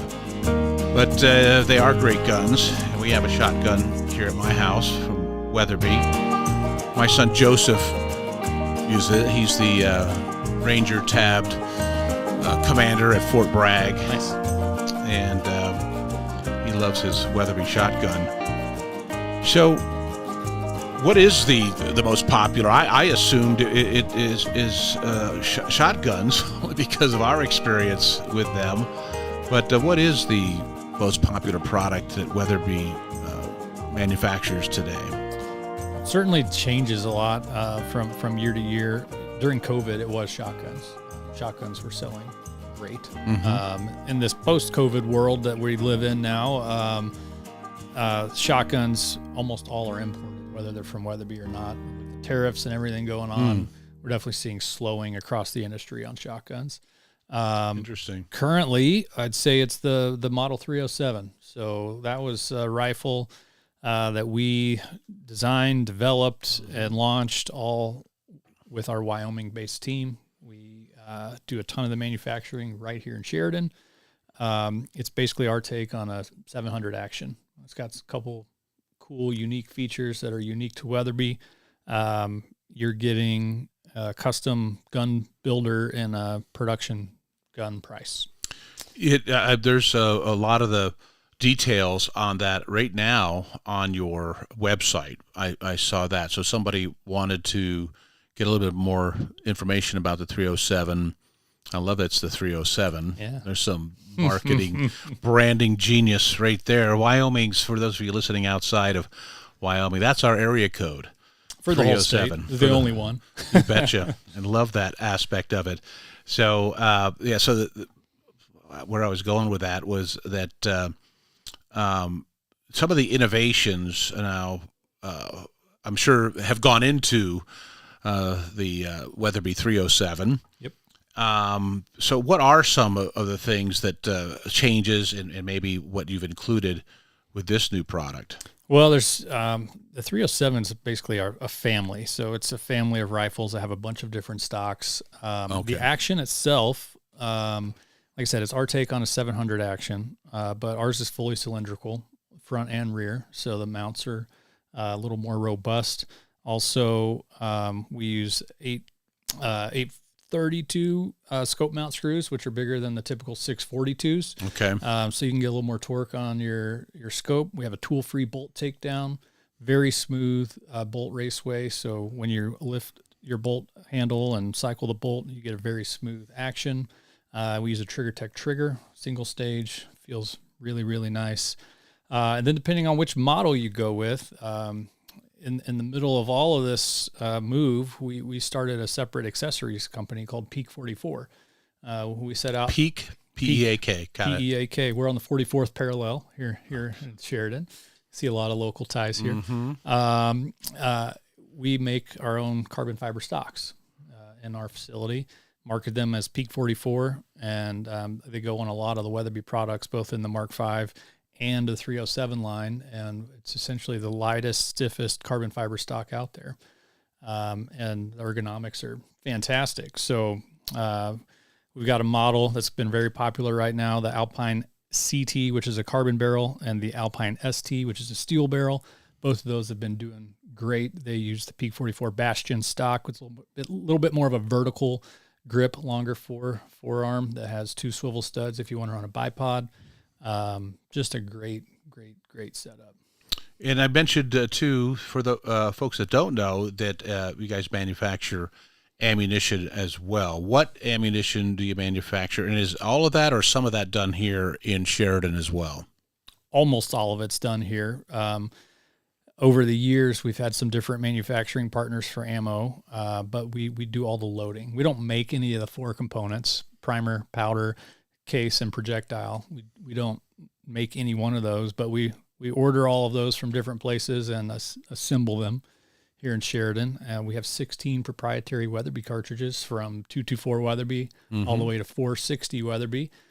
Typically, and really what put Weatherbe on the map is caliber for caliber. We've got the fastest offering. There's a couple. We're not the fastest 7 anymore, but outside of the 7 mil, we pretty much have the fastest everything. Yeah, and on top of that, if you're listening here in Wyoming, it's from a local manufacturer. So do business with the people you're neighbors with, right?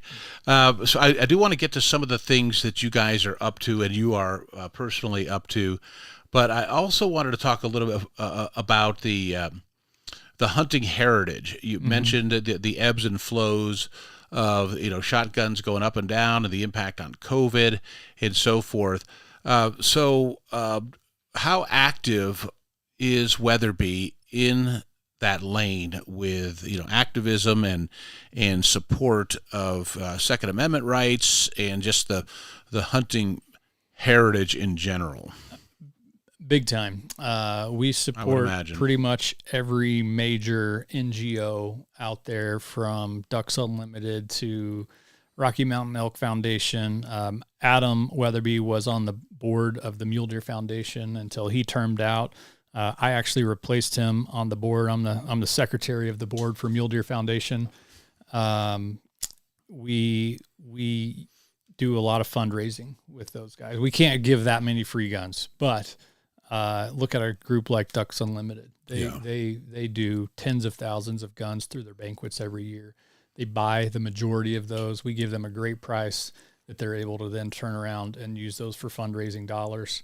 Plus, the firearms industry, back in the Pittman-Robertson Act, I just totally blanked on the date, 58, 68. The industry at the time banded together to self-impose a 10% excise tax. Weatherbe pays millions of dollars every year to the federal government through excise tax that in turn states can tap into, and it goes towards supporting public lands, new trails, new access, training, safety, all kinds of things like that. Unfortunately, there's a significant portion of the population that has no idea how much the hunting and fishing, the industries, contribute to land management and big conservation big and actually, access to hunting and fishing lands. That, we as the media should do a better job of. It's a significant amount of revenue that's generated from every bullet, every shotgun and rifle. Across the industry, it's hundreds of millions every year that is protected. It's going towards stuff that you're talking about to help our hunting heritage, to help provide, maintain access. Big dollars. No doubt about it. Well, and of course that, I absolutely assumed that you guys were at Weatherbe were active in that and our Second Amendment rights and those kinds of things. I wanted to give you the opportunity too to talk about some of the things that you guys do at Weatherbe and you personally with some of the events here in Sheridan. Talk a little bit on coming up on. Let's see. It's easy. The first one, it looks like August 1st. Yeah. It's the annual film festival. Which film festival is that, and what's it about? We started doing this almost 3 years ago. This will be our third annual, coming up Friday, August 1st. It's at the Wyo Theater right here in Sheridan, and we just do a film night. Last year we raised over $40,000 through our conservation partners. Are they documentaries, or is it Fast Times at Ridgemont High? What are we watching here? We're watching some hunt films, and this year I think we're going to have a documentary or two in there that we did not do. It's a couple of films. Usually we'll do one or two, and then we'll have some partner guys. So last year we had the guys from Hush, big YouTube channel. Sure. The Hush guys are going to be here again, as well as Remy Warren. He's going to be here with a video on a hunt he did with Adam. So that'll be a pretty fun time. We're going to shut the street down between Foot of the Bighorn and have some food trucks out there Friday night. So it'll be a bit of a hangout, and then we'll you can count on me being there for that. We'll watch some videos and get ready for hunting season. And third Thursdays in Sheridan, it's a big deal throughout the summer, starting here in June. So next week. Next week. That's my cough button, buddy. And you don't have one. No, I could nail it if you needed to. But anyway, it's a big deal here at Sheridan. Every Thursday, or not every Thursday, the third Thursday of each month, the last September. one being in September. Boy, does the town turn out for that thing or what? Yeah, the first time Deb and I experienced that 5 or 6 years ago, let's go down there. It's a street festival, and you have a preconceived notion whether pretty much the town of Sheridan and probably the county of Sheridan and all parts in between show up for this third Thursday. Shut down all of Main Street, 5 blocks worth or so? Absolutely. And then you guys put up a pretty impressive display. What's going to be displayed? Oh, we just like to show our latest products. We do a little recruiting at Third Thursday, people that are looking for jobs. Good idea. And then people want to touch and feel some of the new products, and then we'll also be trying to get people interested in our film festival. Like I said, last year we raised $40,000 for our conservation partners. We didn't take that money in. We had Ducks Unlimited, Rocky Mountain Elk Foundation, Mule Deer Foundation, Wild Sheep Foundation, Muley Fanatics, all there doing some fundraisers. We gave them guns. They raffled them off. And awesome. It was great. So some of the things that you're up to, besides being the COO at Weatherbe, you're also the State Outdoor Recreation Tourism Trust Fund Board, or on the board. Yep. And what do they do? Man, that is a really cool thing that Wyoming has done. They see a need. The state of Wyoming sees a need to invest in our outdoor infrastructure. We have a phenomenal resource, even up here, Bighorn Mountains. We have lots of trails. Right now, with the state of things with the government, Forest Service can't maintain all those trails by themselves. They need some help. We also need new trails. We need more vault toilets as more and more people come up. We have to get ready for that. So the state sees a need. They set aside some money that comes through heads and beds, a tax on hotel stays. Okay. That is going into a trust fund that is coming to maturity next summer. So right now, this board that I'm on, we are kind of setting up our rules, how we're going to operate. Basically, how grants can be issued to support outdoor rec in the state. Well, we only got about a minute left here, so I wanted to give it. How'd you get it? You're manufacturing coffee, Moto Coffee. It's your own? I love brand. motorcycles. Okay, I love motorcycles. There hasn't been coffee that just supports motorcycles. You got Rifle Coffee. Yeah, I wanted to see Moto Coffee, and I think one of the reasons the state offered to bring Weatherbe here, and they did what they did. They knew people would come in, their spouses would start businesses, they might start businesses, and it's just a good economic impact. So where can they get it? Go check it out. And motocoffee.com. Yeah, my kids do the fulfillment out of our basement. It's pretty awesome. It's a family biz. And what's the Weatherbe website too? weatherby.com, and you can go check anything out. Well, that's it. We ran out of time, but there's a whole bunch of other things we could talk about, and we will again. I definitely want to have you back, and we'll talk about anything and everything that you want to talk about. Thanks, Luke, with Weatherbe. It's just about 9 o'clock, and you're listening to Cowboy State Daily Radio. Stay tuned. The Voice, Alan Roach, is coming up on Cowboy State Daily Radio with your buddy Bags. It's time to take a look at what's happening around Wyoming. From the Cowboy State Daily Newsroom, I'm Wendy Core. With No Kings anti-Trump protests scheduled for at least 13 Wyoming towns Saturday, Governor Mark Gordon indicates that he doesn't expect the fiery scenes flowing out of Los Angeles because, quote, Wyoming is not Los Angeles. Cowboy State Daily's Claire McFarland reports that the Wyoming Democratic Party called on Gordon this week to reject any attempt by the president to federalize the Wyoming National Guard against protest and dissent. Governor Gordon, he didn't really offer like what he would do if Trump took over, but he was like, look, this isn't Los Angeles. Like, people protest here all the time without incident. I guess if I felt I needed to deploy the guard or had a formal request, I would evaluate the need for that. But people protest pretty much without incident here. In a Tuesday statement, the Wyoming Democratic Party said thousands of Wyomingites are preparing to protest peacefully and called using military force against American citizens unconstitutional and un-American. Representatives from utilities providing electricity to Wyoming residents responded with cautious optimism to Wednesday's news that the Environmental Protection Agency plans to roll back Biden-era emissions rules for coal-fired power plants. The move comes after clashes in federal court between the state of Wyoming and the EPA under Biden.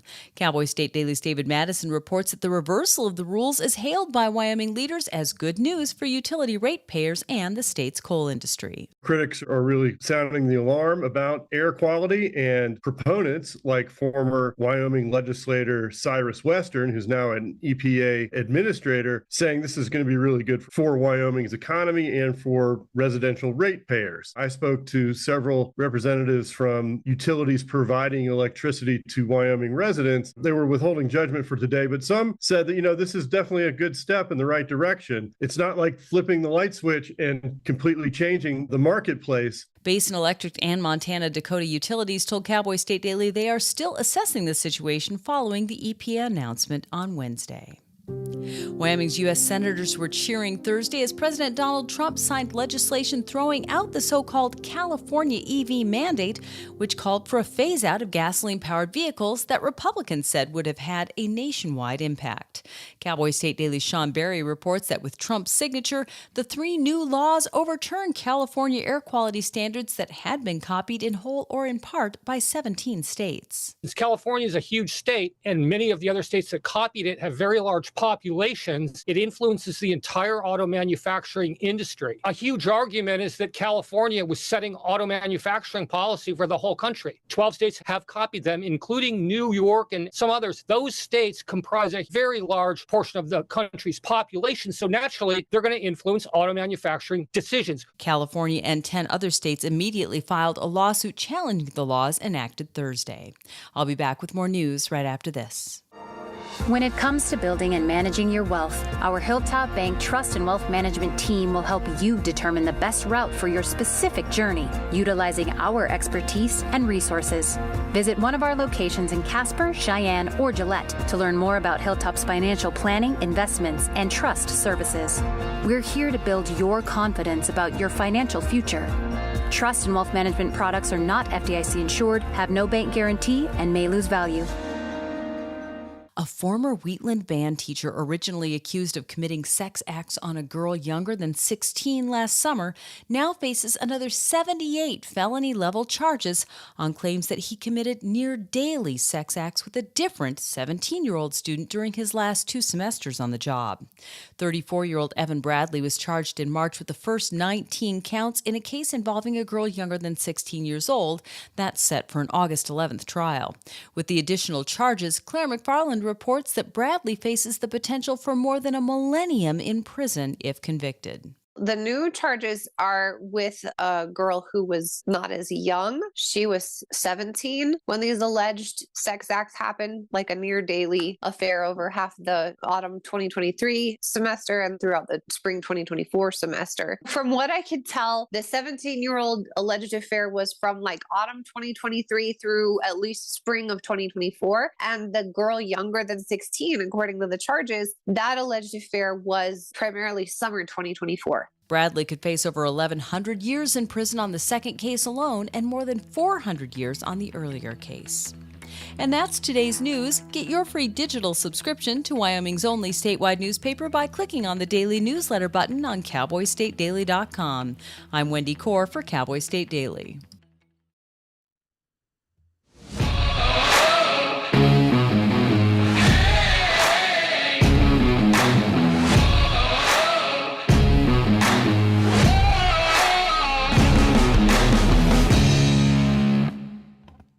Welcome back. And welcome back to Cowboy State Daily Radio with your buddy Bags on a Saturday. It's 9:05 in the morning, and I've got my buddy in the Zoom room, Alan Roach. Alan, welcome to Cowboy State Daily Radio, your buddy Bags on a Saturday morning. How are you, sir? Hi, Bags. This is like a throwback machine. Yeah, well, you and I, we go back quite a ways, but I get to hear you quite often. You rarely, if ever, are going to hear me because I'm keeping it local here in the Rocky Mountain West, pal. But you're nationwide. You're worldwide, actually. It's good to see you, my friend. I'm going to make myself a little larger here on my screen here. Give me 1 second. You're big and I'm small, but that's usually how it goes, right? Am I right? Am I right? Here we go. Yeah. Okay, all set here. Well, Alan Roach, ladies and gentlemen, him and I, we've known each other now for, 25 years. Alan, when did we meet? When did you get to Denver? I started at the Fox in Denver in 91. And so I would guess probably pretty shortly after that we met.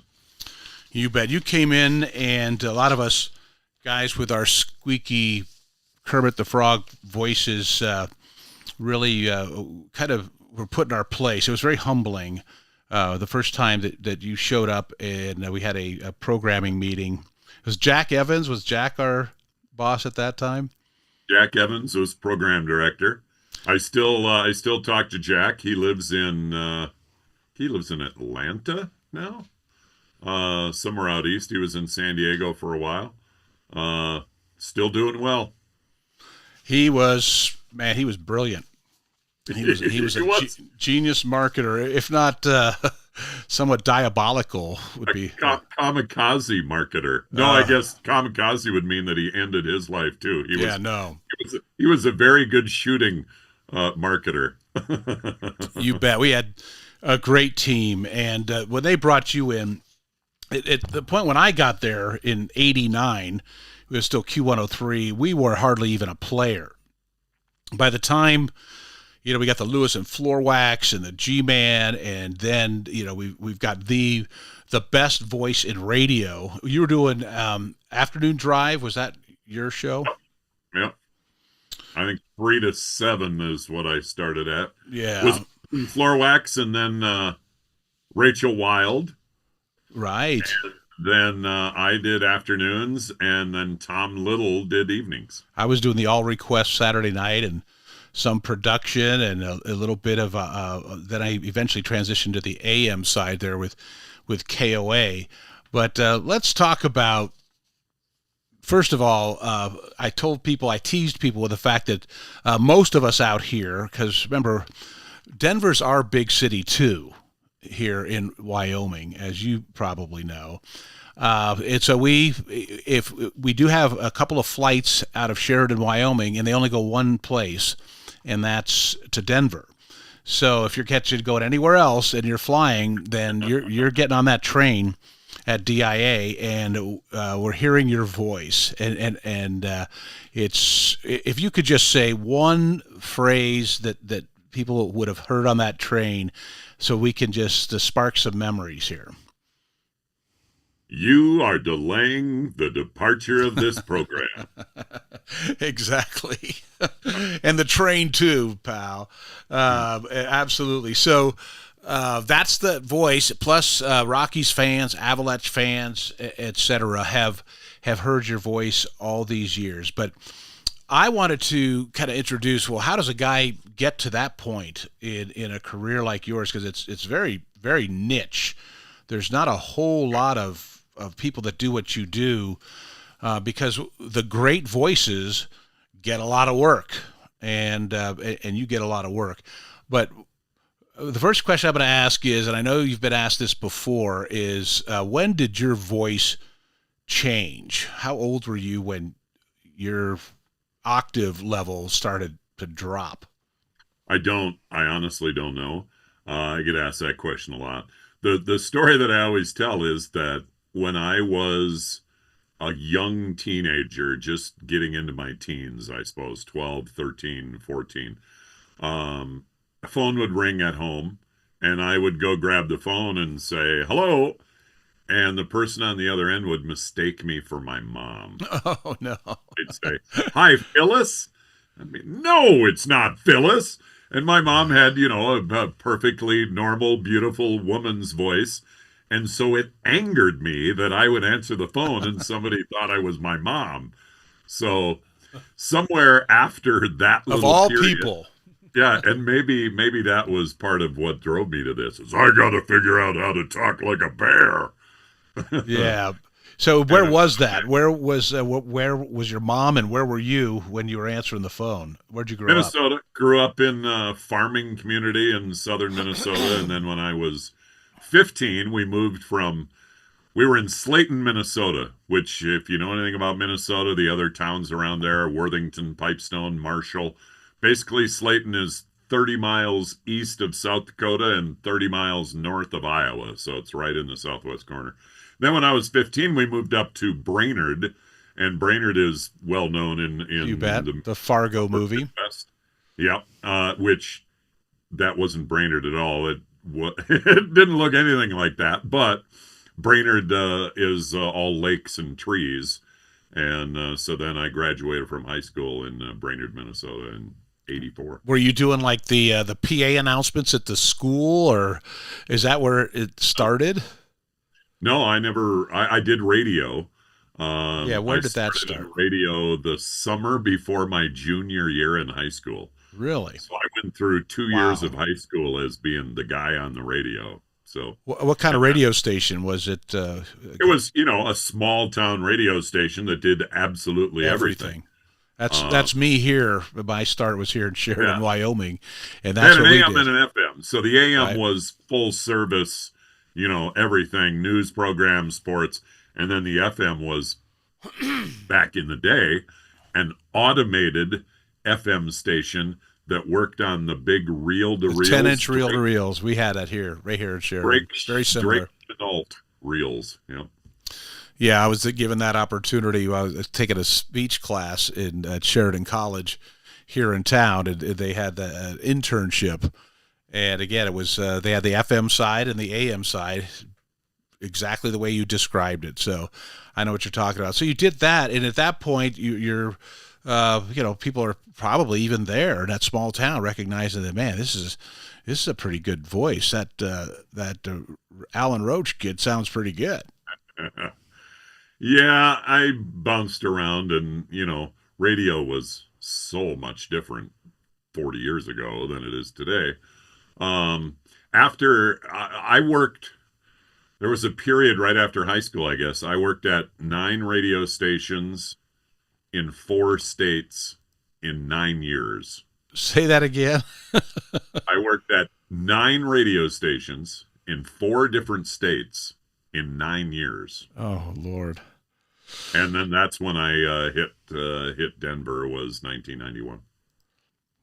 You bet. And were they rock stations? Did you do country? Yes. Yes, yes, and yes. Yeah. I actually started in the classic rock realm in Des Moines, Iowa in 1988.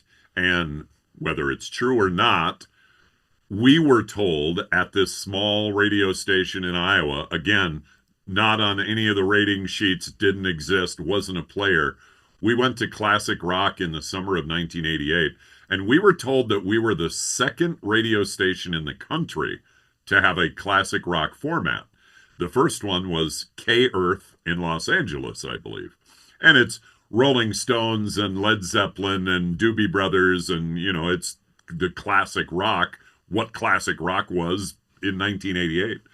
And we immediately skyrocketed to the top of the rankings. And then, classic rock became one of the most popular formats in all of radio for 20 years and probably still is today.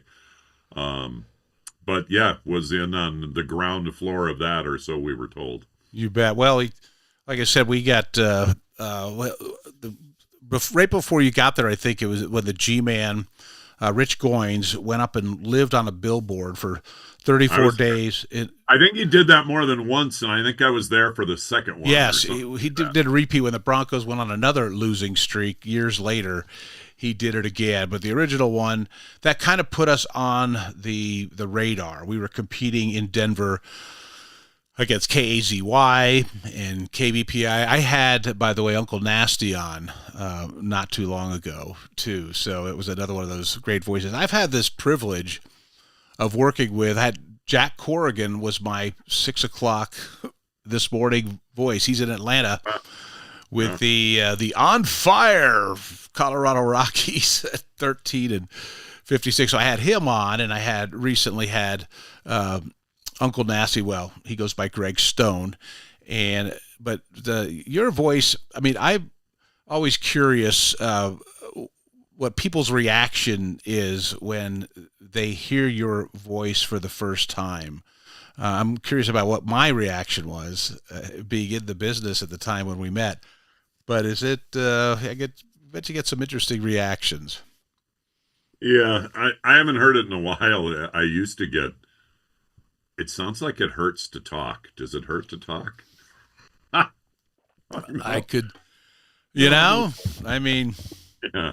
That and then very soon after that, it's usually, will you record my voicemail message? Yeah, I think I've done that to you. I know that I was managing a couple of radio operations, one in Denver, one here in Sheridan. And I've turned to you when I've had a client, a prospect that I really wanted to impress. And so I reached out to Alan Roach because I couldn't think of anybody better in this business. So I would assume I want to get to some of the gigs that you've done in this career of yours. But is there... is that still a side business of yours? Do you produce? Are you you have a studio in your home, don't you? Yeah, this is my my studio here. I built this in my house in 2007 while I was doing Colorado's morning news on KOA and was the morning sports guy. And basically from 2000, I remember when I built the studio in 2007, and this was before working from home was a thing. That's especially in radio. There was no such thing in the world as working from home in radio. Right. Because of my personal life and my kids and a divorce and needing to be home with my kids, I had to do this, and I built a studio. And I remember being told, we're gonna have a 30-day probational period, and we're gonna have a meeting again in 30 days, and we're gonna see how this doing the radio show from home thing worked. Yeah. I never had that 30-day meeting. And was it Lee Larson that gave it the thumbs up? I think it was what was Lee's programmed Olinger, Chris Olinger. Chris Olinger, KO. Yeah, you bet. I think I never had a meeting and never had a derogatory word about being at home. And so basically from 2007 to 2015, which was when I left KOA, in those 8 years, I don't know that I ever did a radio show from the studio. Well, this is my first run, and this show started March 22nd of this year. Home and the adjustment to digital streaming, although we're also on 3 broadcast stations here in Wyoming. So up until a few weeks ago, I could have dropped an F-bomb here and nobody would have thought twice. But now that we're broadcasting again, have had to clean up my act. Of course, I didn't. Good to know. Good to know. Just in case. You should have opened with that. Yeah, I should have. And we're adding radio stations all the time. This little network here in Wyoming, everything's relative. they produce I call it a digital newspaper because it is a news, weather, business, traffic, sports. They have a bullpen of reporters, probably 10 or 12 deep, and Cowboy State Daily, that newsletter, digital newspaper, is 97. I think the last time somebody told me it was 97,000 subscribers. Now, if you think about the state of Wyoming, which is the least populated, that's pretty impressive. And they started last year. They started the radio side. So we have a morning show, 6A to 10A, Monday through Friday, with my buddy Jake Nichols. He operates out of a room, his house in Jackson, and your buddy Bags does the Saturday show, 6A to 10A, from a room that we converted. And now I'm using equipment, and people can see me sometimes, if they're actually watching it on YouTube. But it's YouTube. It's on our website. It's on Facebook Live and X Live and so forth. So it really is a growing. In fact, I thought today it might be adding the fourth station to carry my show, but I don't think that happened yet. So maybe next Saturday. But anyway, point being is I'm operating for the first time from a home studio. It's very convenient, and initially it was an adjustment. I'm used to the big, fat, analog board that was super easy to operate, especially, I'm getting up there in age. Now everything is mouse driven. So you made that adjustment a long time ago, didn't you? Yep. Yeah. It was when what was it? It was not J-Core anymore. I guess it was probably Clear Channel when that Clear Channel family of stations moved to the south part of Denver. That's when everything went to computerized, and really that's when radio, in what I did, stopped being fun. I didn't even do live radio. Like when I was doing the Fox, classic rock station and doing the afternoons.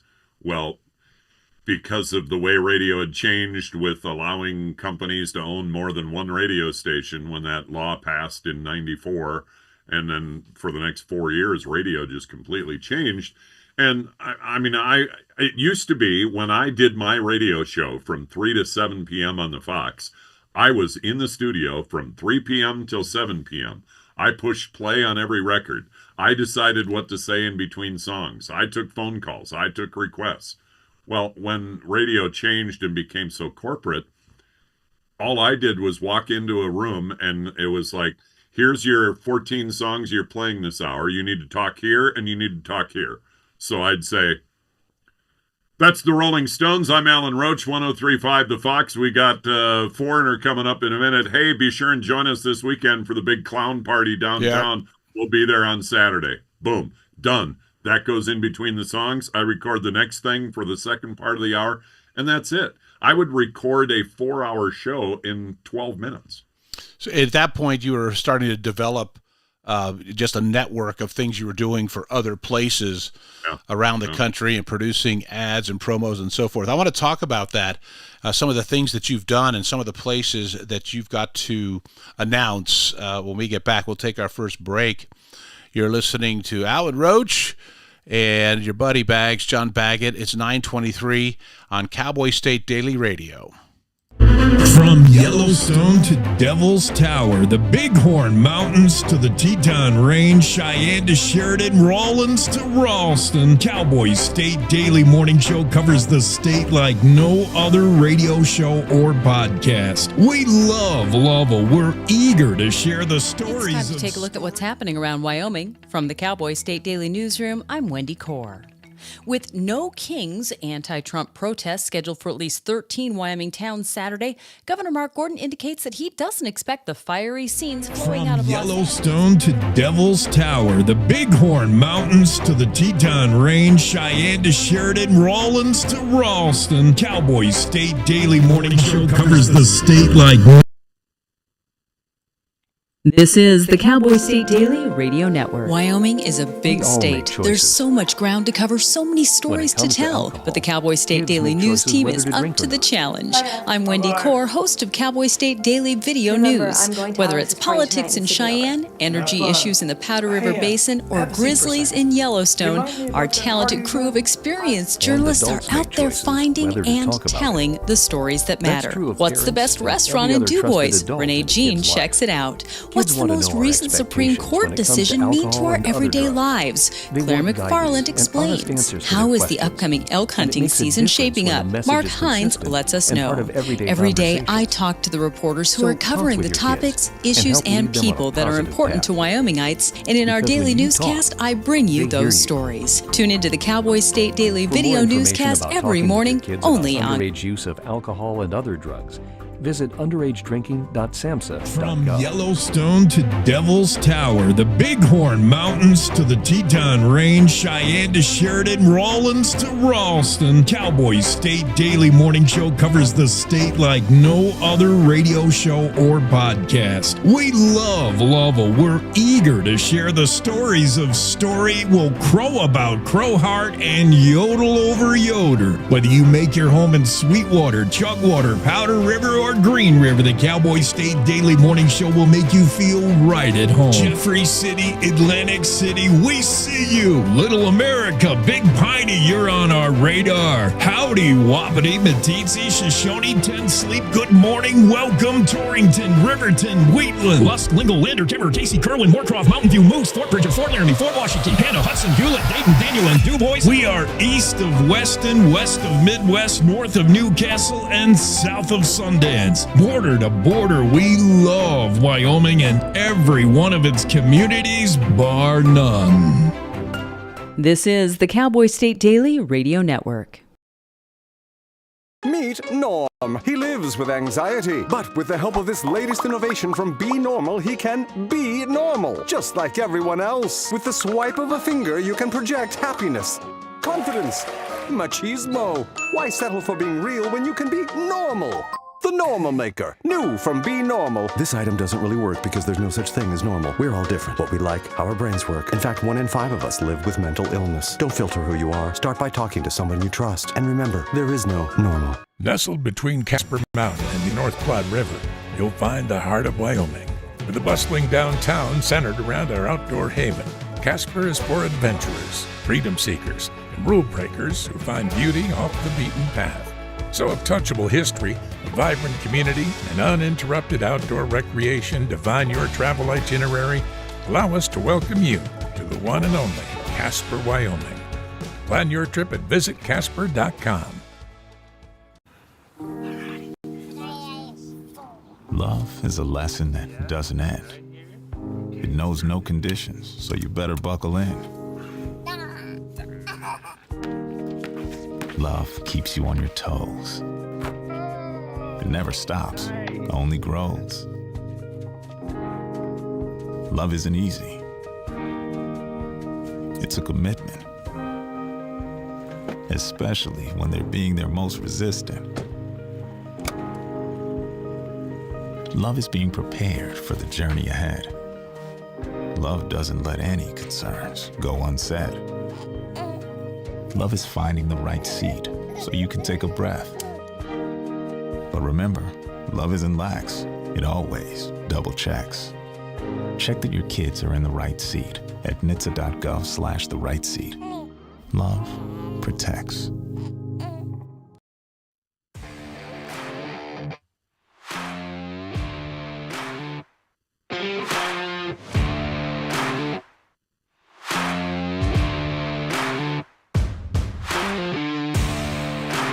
Hey, welcome back to Cowboy State Daily Radio on a Saturday, 9:28. John Baggett with Alan Roach, one of the great voices in our business in broadcast. And Alan and I have known each other, for 25, 30 years or so. And I hear him every time I get on the train. I know you do too. You just didn't realize it. But this is what he looks like if you're streaming with us. And of course, this is what he sounds like. Yeah. No, you look great, pal. I mean, you and I, one thing we have in common is you live in Minnesota. or at one time anyway, and that you are an outdoorsman. You like doing that stuff outside and hunting and fishing and that kind of thing, don't you? I am leaving. What time is it? My plan is to leave in 23 and a half hours.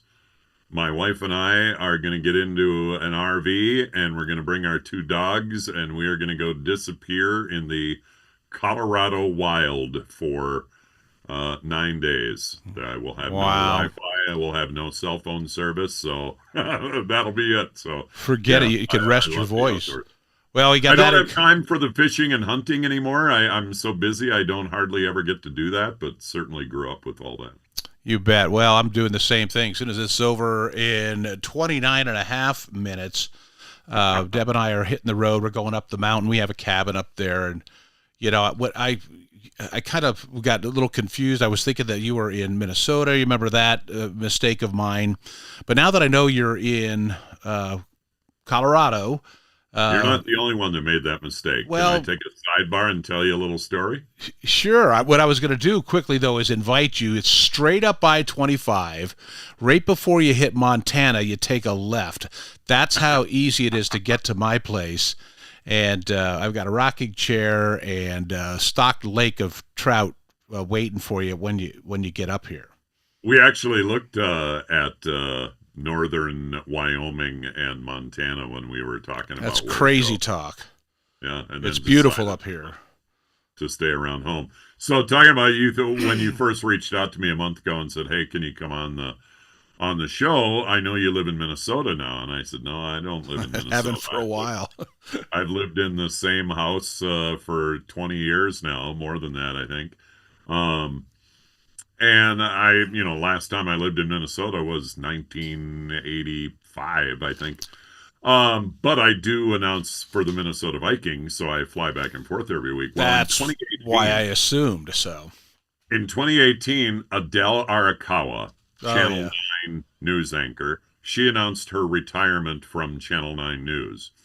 At the same time, I had been doing the Minnesota Vikings for 2 years or something. Well, someone at the airport just took it upon themselves to also guess that I had moved to Minnesota. And so they opened up this big, huge thing on all of the TV networks in Denver. Hey, guess what? The airport's looking for new voices. Adele Arakawa has retired, and Alan Roach has moved to Minnesota. I remember that. I'm watching TV going, I didn't move to Minnesota. What are you talking about? And so they opened up, and it was only, we're going to get a new female voice and a new male voice, and it's only open to radio and TV personalities in the Denver market. And so I called them and I said, I've been the voice of the airport for 12 years. I still live here. I live in the same house. I live in the house that I recorded the announcements in. Yes. Why? Oh, well, we just assumed that you moved to Minnesota. Well, I wanted to throw in some of those assumed jokes at that time, but so no, I didn't move to Minnesota, and I want to be part of your contest. Well, we've kind of already started the contest, and we kind of already have the candidates. I said, look, I'm not moving. I want to be. Okay, you can be part of the contest. And then 9 months later, I won the contest. And I don't think, if I recall, it wasn't even close. Yeah, we were all just assuming, because it would have been like we'd have been confused. Where am I? Am I in Atlanta or whatever? But if you're in Denver, that's one more time the phrase "Welcome to Denver" or something that my listeners that may not listen to you doing a Minnesota Vikings game, for crying out loud, what they might hear on a DIA train. Hold on, please. This train is approaching Concourse B. And I get paid. I did that. I recorded it right here in this room on the same microphone you're hearing me through in 2006. And so a lot of that stuff has been on there ever since then. It pays no money. It didn't ever. I take that back. In 2006, I got $250 in an art grant, because the airport, I was part of the art going into the airport.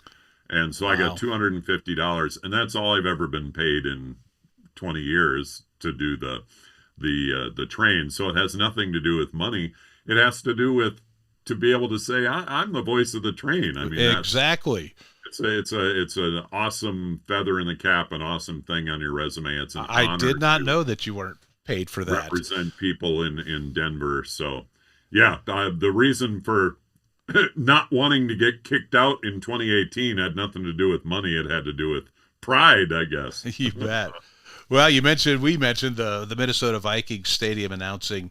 Let's do a brief description of some of the things that you do. I'll read some off, and then I want to hear from you which ones were your favorite and maybe a couple of experiences with those. So, PA announcer, international and professional sport events, Colorado Avalanche, NHL, Minnesota Vikings, NFL, Broncos, NFL, FIFA, FIFA World Cup, Russia, English announcer. Wait a minute.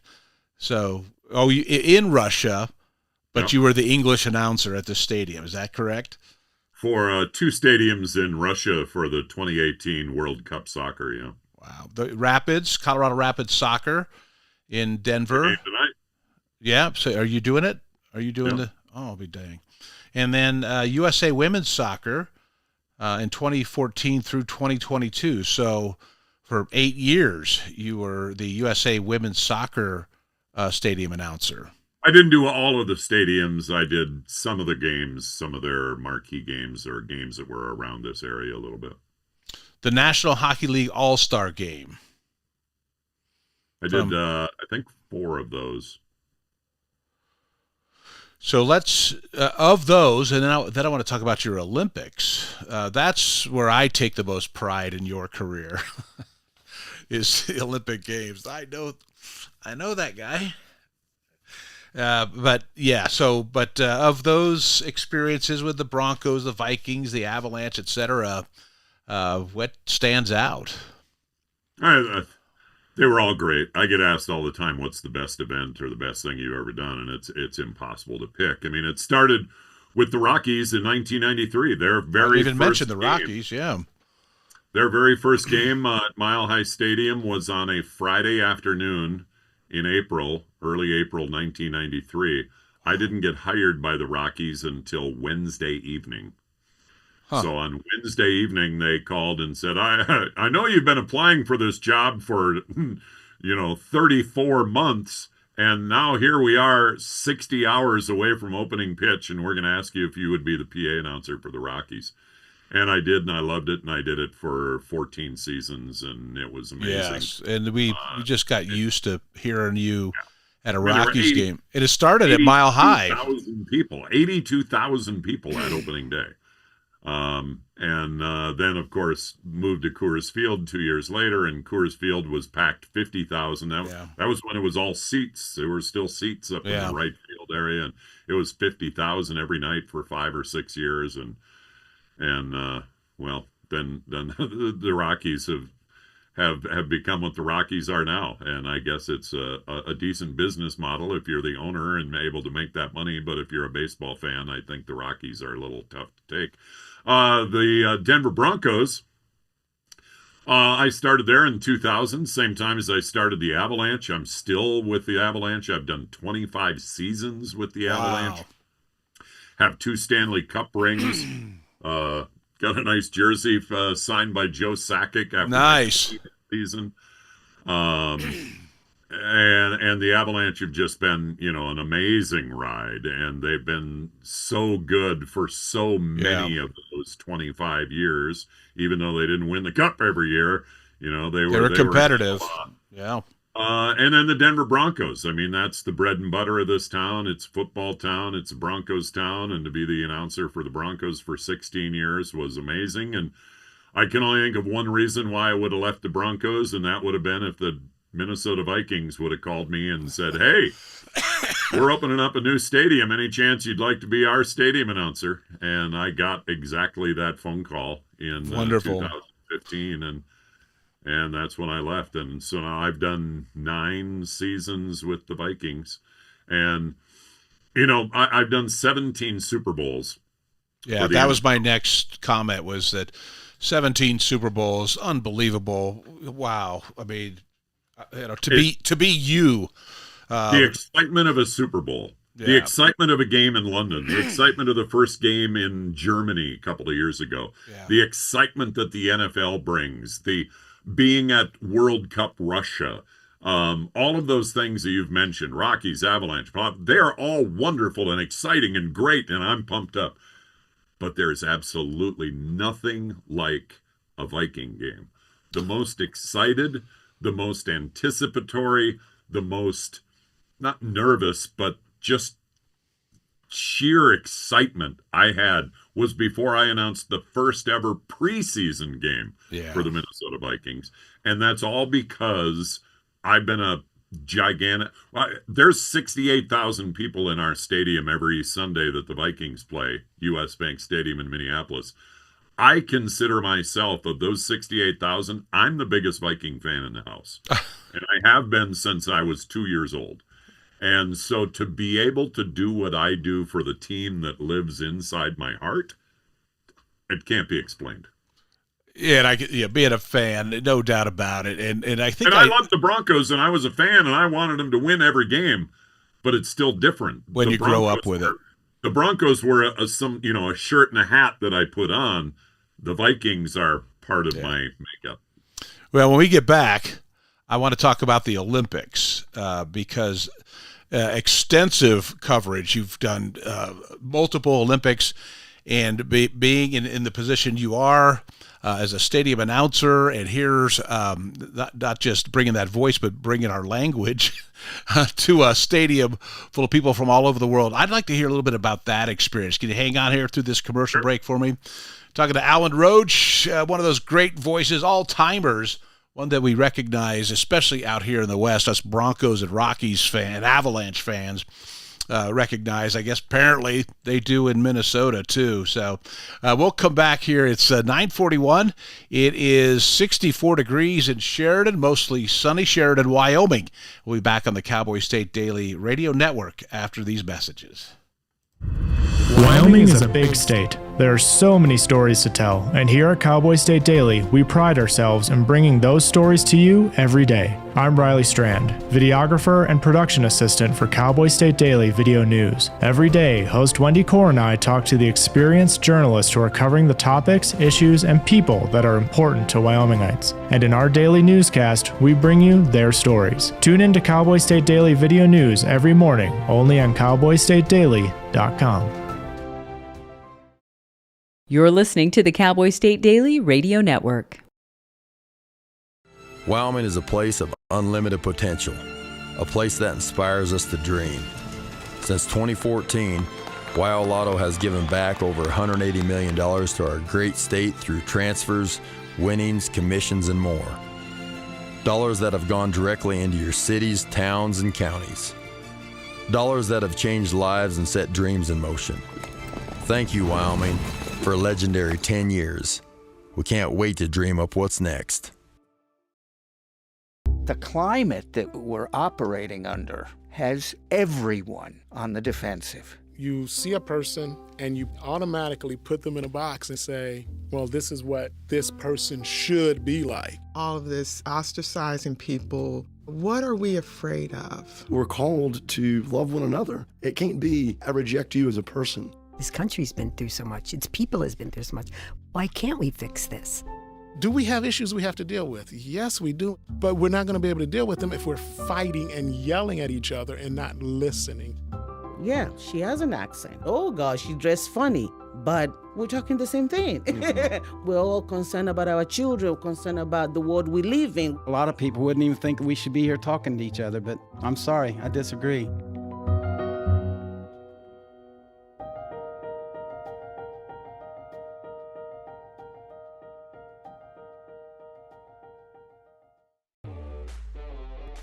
Year after year, we continue to serve new neighbors across our state.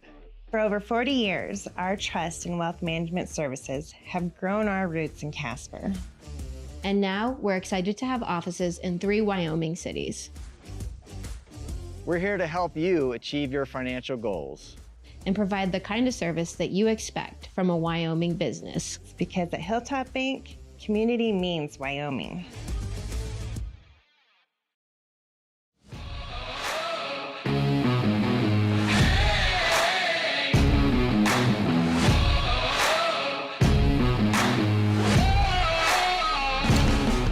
Hey, good morning to you. 9:44. You're listening to Cowboy State Daily Radio with John Baggett, a.k.a. your buddy Bags, and Alan Roach, one of the great voices in our business, that deep baritone that a lot of us recognize maybe from a Rockies game, maybe from the train at DIA, but also watching the Olympics. As I went to the break, I mentioned that one of my favorite things when I hear your voice is when I'm watching the Olympic Games, and it's pretty extensive. Now, how many Olympic Games have you done? Not as many as I'd like, and I'll be honest, I'm a little worried about the future just because of scheduling, and that's why I haven't done a couple in the last kind of 2 go-rounds with the Winter Olympics, but I started my first Olympic winter game experience was hockey in Salt Lake City in 2002. So I did hockey in 2002 in Salt Lake City, hockey 2006 in Torino, Italy, hockey 2010 in Vancouver, hockey Sochi, Russia in 2014, hockey in Pyeongchang in 2018, and then I have not done either 2022 or I'm hopefully going to be part of 2026. We'll see how that unfolds. What an honor, and what the experience of stadium announcing with foreigners there. What's some of the reactions that you've experienced? And there was also a summer I did Summer Olympics in Rio de Janeiro and did boxing there, which was also very fun. It's amazing. I mean, one of the most classic games in the Olympics. It wasn't a knockout game or anything, but it was just a game that's a classic. In fact, I saw it on some sort of channel the other day. They were doing a replay. It was in 2014. And it was in Sochi, Russia, and it was the U.S. versus Russia, and these were NHL players. And the game went into shootout, and TJ Oshie, I believe, took 7 of the penalty shots against the Russians. The rules are different. It doesn't have to be a different guy every time. So TJ Oshie, I think he took 7 penalty shots, eventually ended up winning the game for the U.S. And it was me and my producer sitting ice side, we with a microphone, him with his computer, and there's 17,000 Russians in the building. And we sat there after the game was over and we're like, we won. And he was like, there are 17,000 Russians here, and you and I, we should probably leave. Keep it low-key, pal. We should probably get out right now. You bet. Well, I can't even imagine. I mean, every now and then I drop a few names that I've been blessed to meet being in media for 43 years. Local celebrities, regional. I worked for Kurt Gowdy, speaking of great voices, from 1985 to 88, right before I went to Denver. It was Kurt Gowdy that introduced me to Bob Martin. Speaking of other great voices, so that I could, because Deb, my wife of coming up on 37 years next week. Congrats to you and Deb. We're hanging tough, dude. She's here. She's watching too. She's my technical producer. If I'm doing anything wrong, playing stuff over the top of each other like I just did, she comes in and straightens me out. But I drop a few names here and there. I can't even imagine through this experience of yours, these world travels, who you've met. Who stands out in your mind with who you've gotten to rub elbows with? Yeah, I mean, being at all the Super Bowls and, being invited to, commissioners' parties and things like that. They're fun, they're magnificent, they're wonderful. It's not my bag. I'm not I'm not a socially adept person. I'm not very good at striking up conversation or being in a conversation. I certainly don't like to walk up to somebody that I don't know and introduce myself, that they're a celebrity.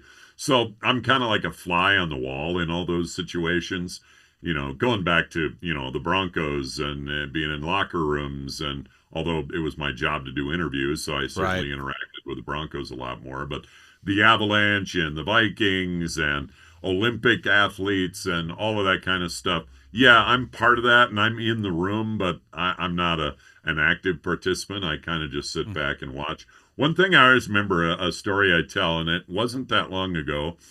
Well, I know it was the year that Peyton Manning went into the Pro Football Hall of Fame. Sure.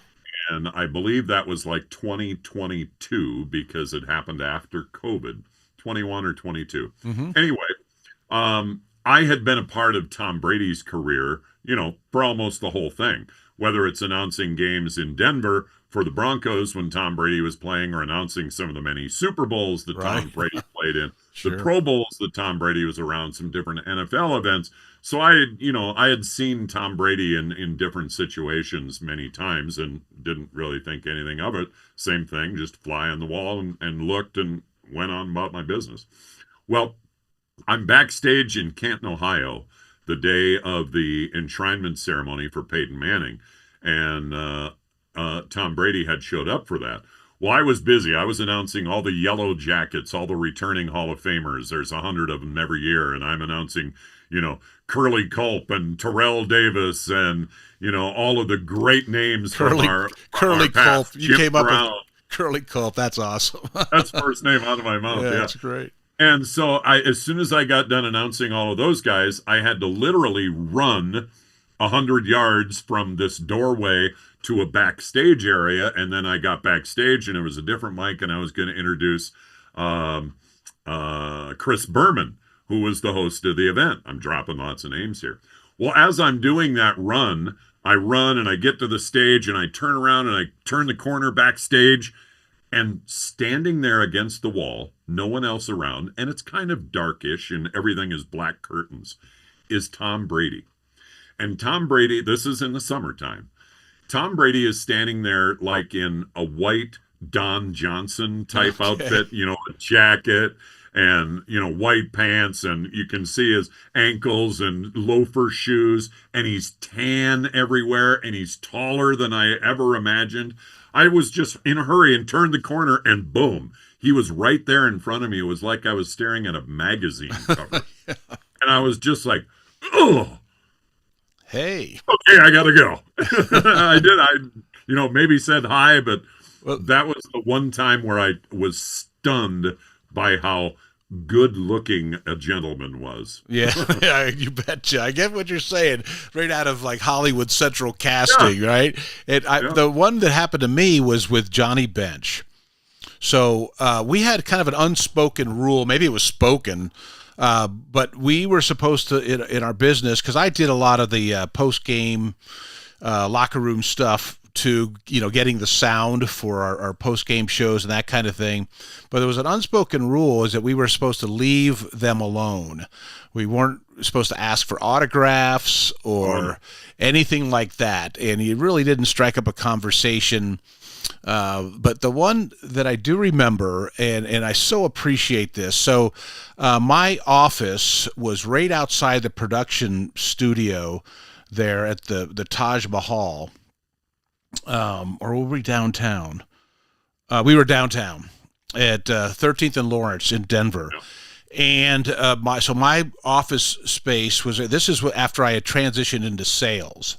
So I'm sitting at my desk and I had the Broncos game day program that had Terrell Davis on the cover. And I was still in that mode where, from programming, you just don't bother the celebrities. Well, standing outside the production room door to go in and record an ad was Terrell Davis.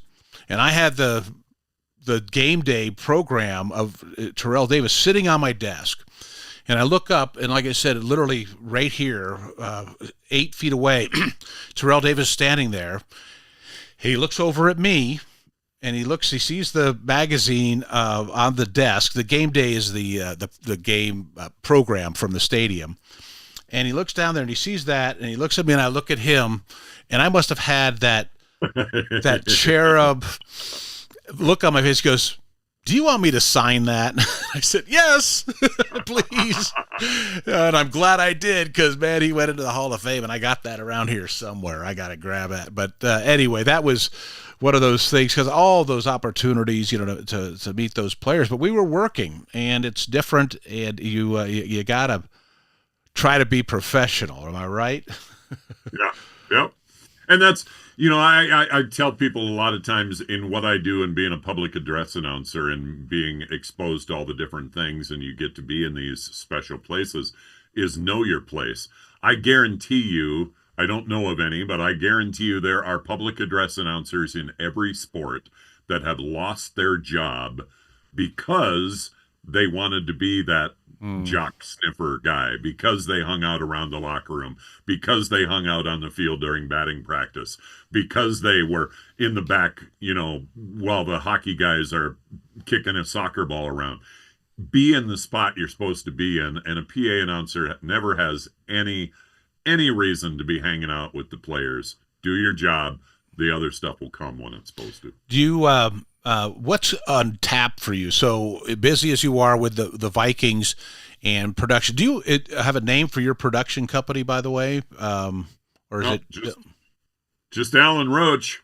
And actually, same thing, 23 hours. I haven't done anything since the NFL draft, which was the last week of April.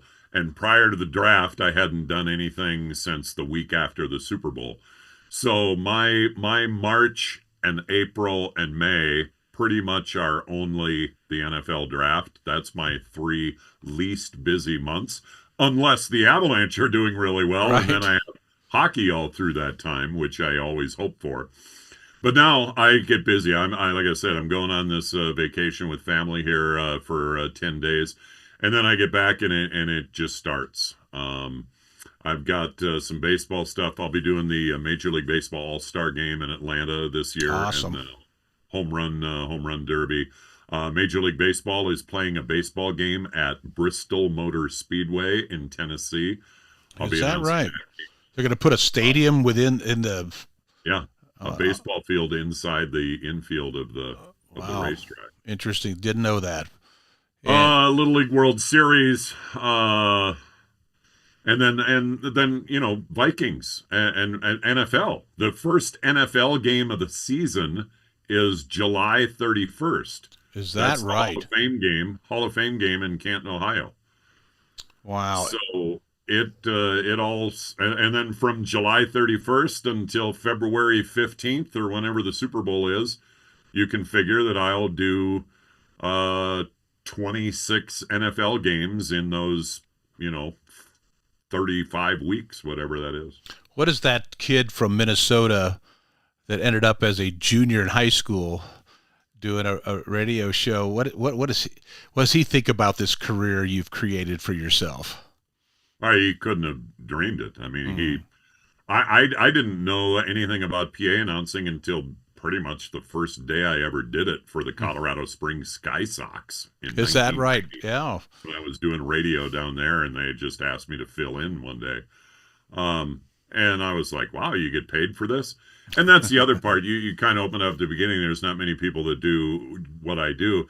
And the reason for that is, and it still persists today in NHL and MLB and NFL and NBA, there are PA announcers that get a parking pass, a meal ticket, and maybe $200.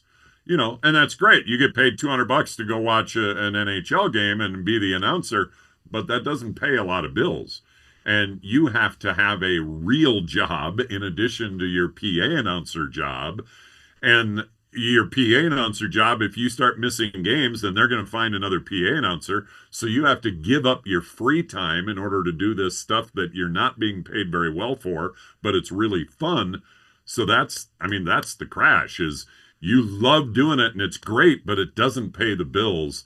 And it took me a long, long time to get to the point where I could build my resume and I could build my contact list and get these jobs that did allow me to basically step away from radio, and all I do now is this. Well, all of us that have worked with you all these years, we're very proud of you. We claim you, and yes, absolutely. And I learned something from every single one of you all along. God bless you, pal. I got a picture of Dave Logan and you and Susie Wargen. That I looked at just the other day reminded me of those days. So, well, I got to run here. I got to catch this top of the hour. So you take care. Thanks for joining me, Alan Roach on Cowboy State Daily Radio. You bet. Take care. Enjoy the rest of your weekend. Go Vikings! It's time to take a look at what's happening around Wyoming. From the Cowboy State Daily Newsroom, I'm Wendy Core. With No Kings anti-Trump protests scheduled for at least 13 Wyoming towns Saturday, Governor Mark Gordon indicates that he doesn't expect the fiery scenes flowing out of Los Angeles because, quote, Wyoming is not Los Angeles. Cowboy State Daily's Claire McFarland reports that the Wyoming Democratic Party called on Gordon this week to reject any attempt by the president to federalize the Wyoming National Guard against protest and dissent. Governor Gordon, he didn't really offer like what he would do if Trump took over, but he was like, look, this isn't Los Angeles. Like, people protest here all the time without incidents. I guess if I felt I needed to deploy the guard or had a formal request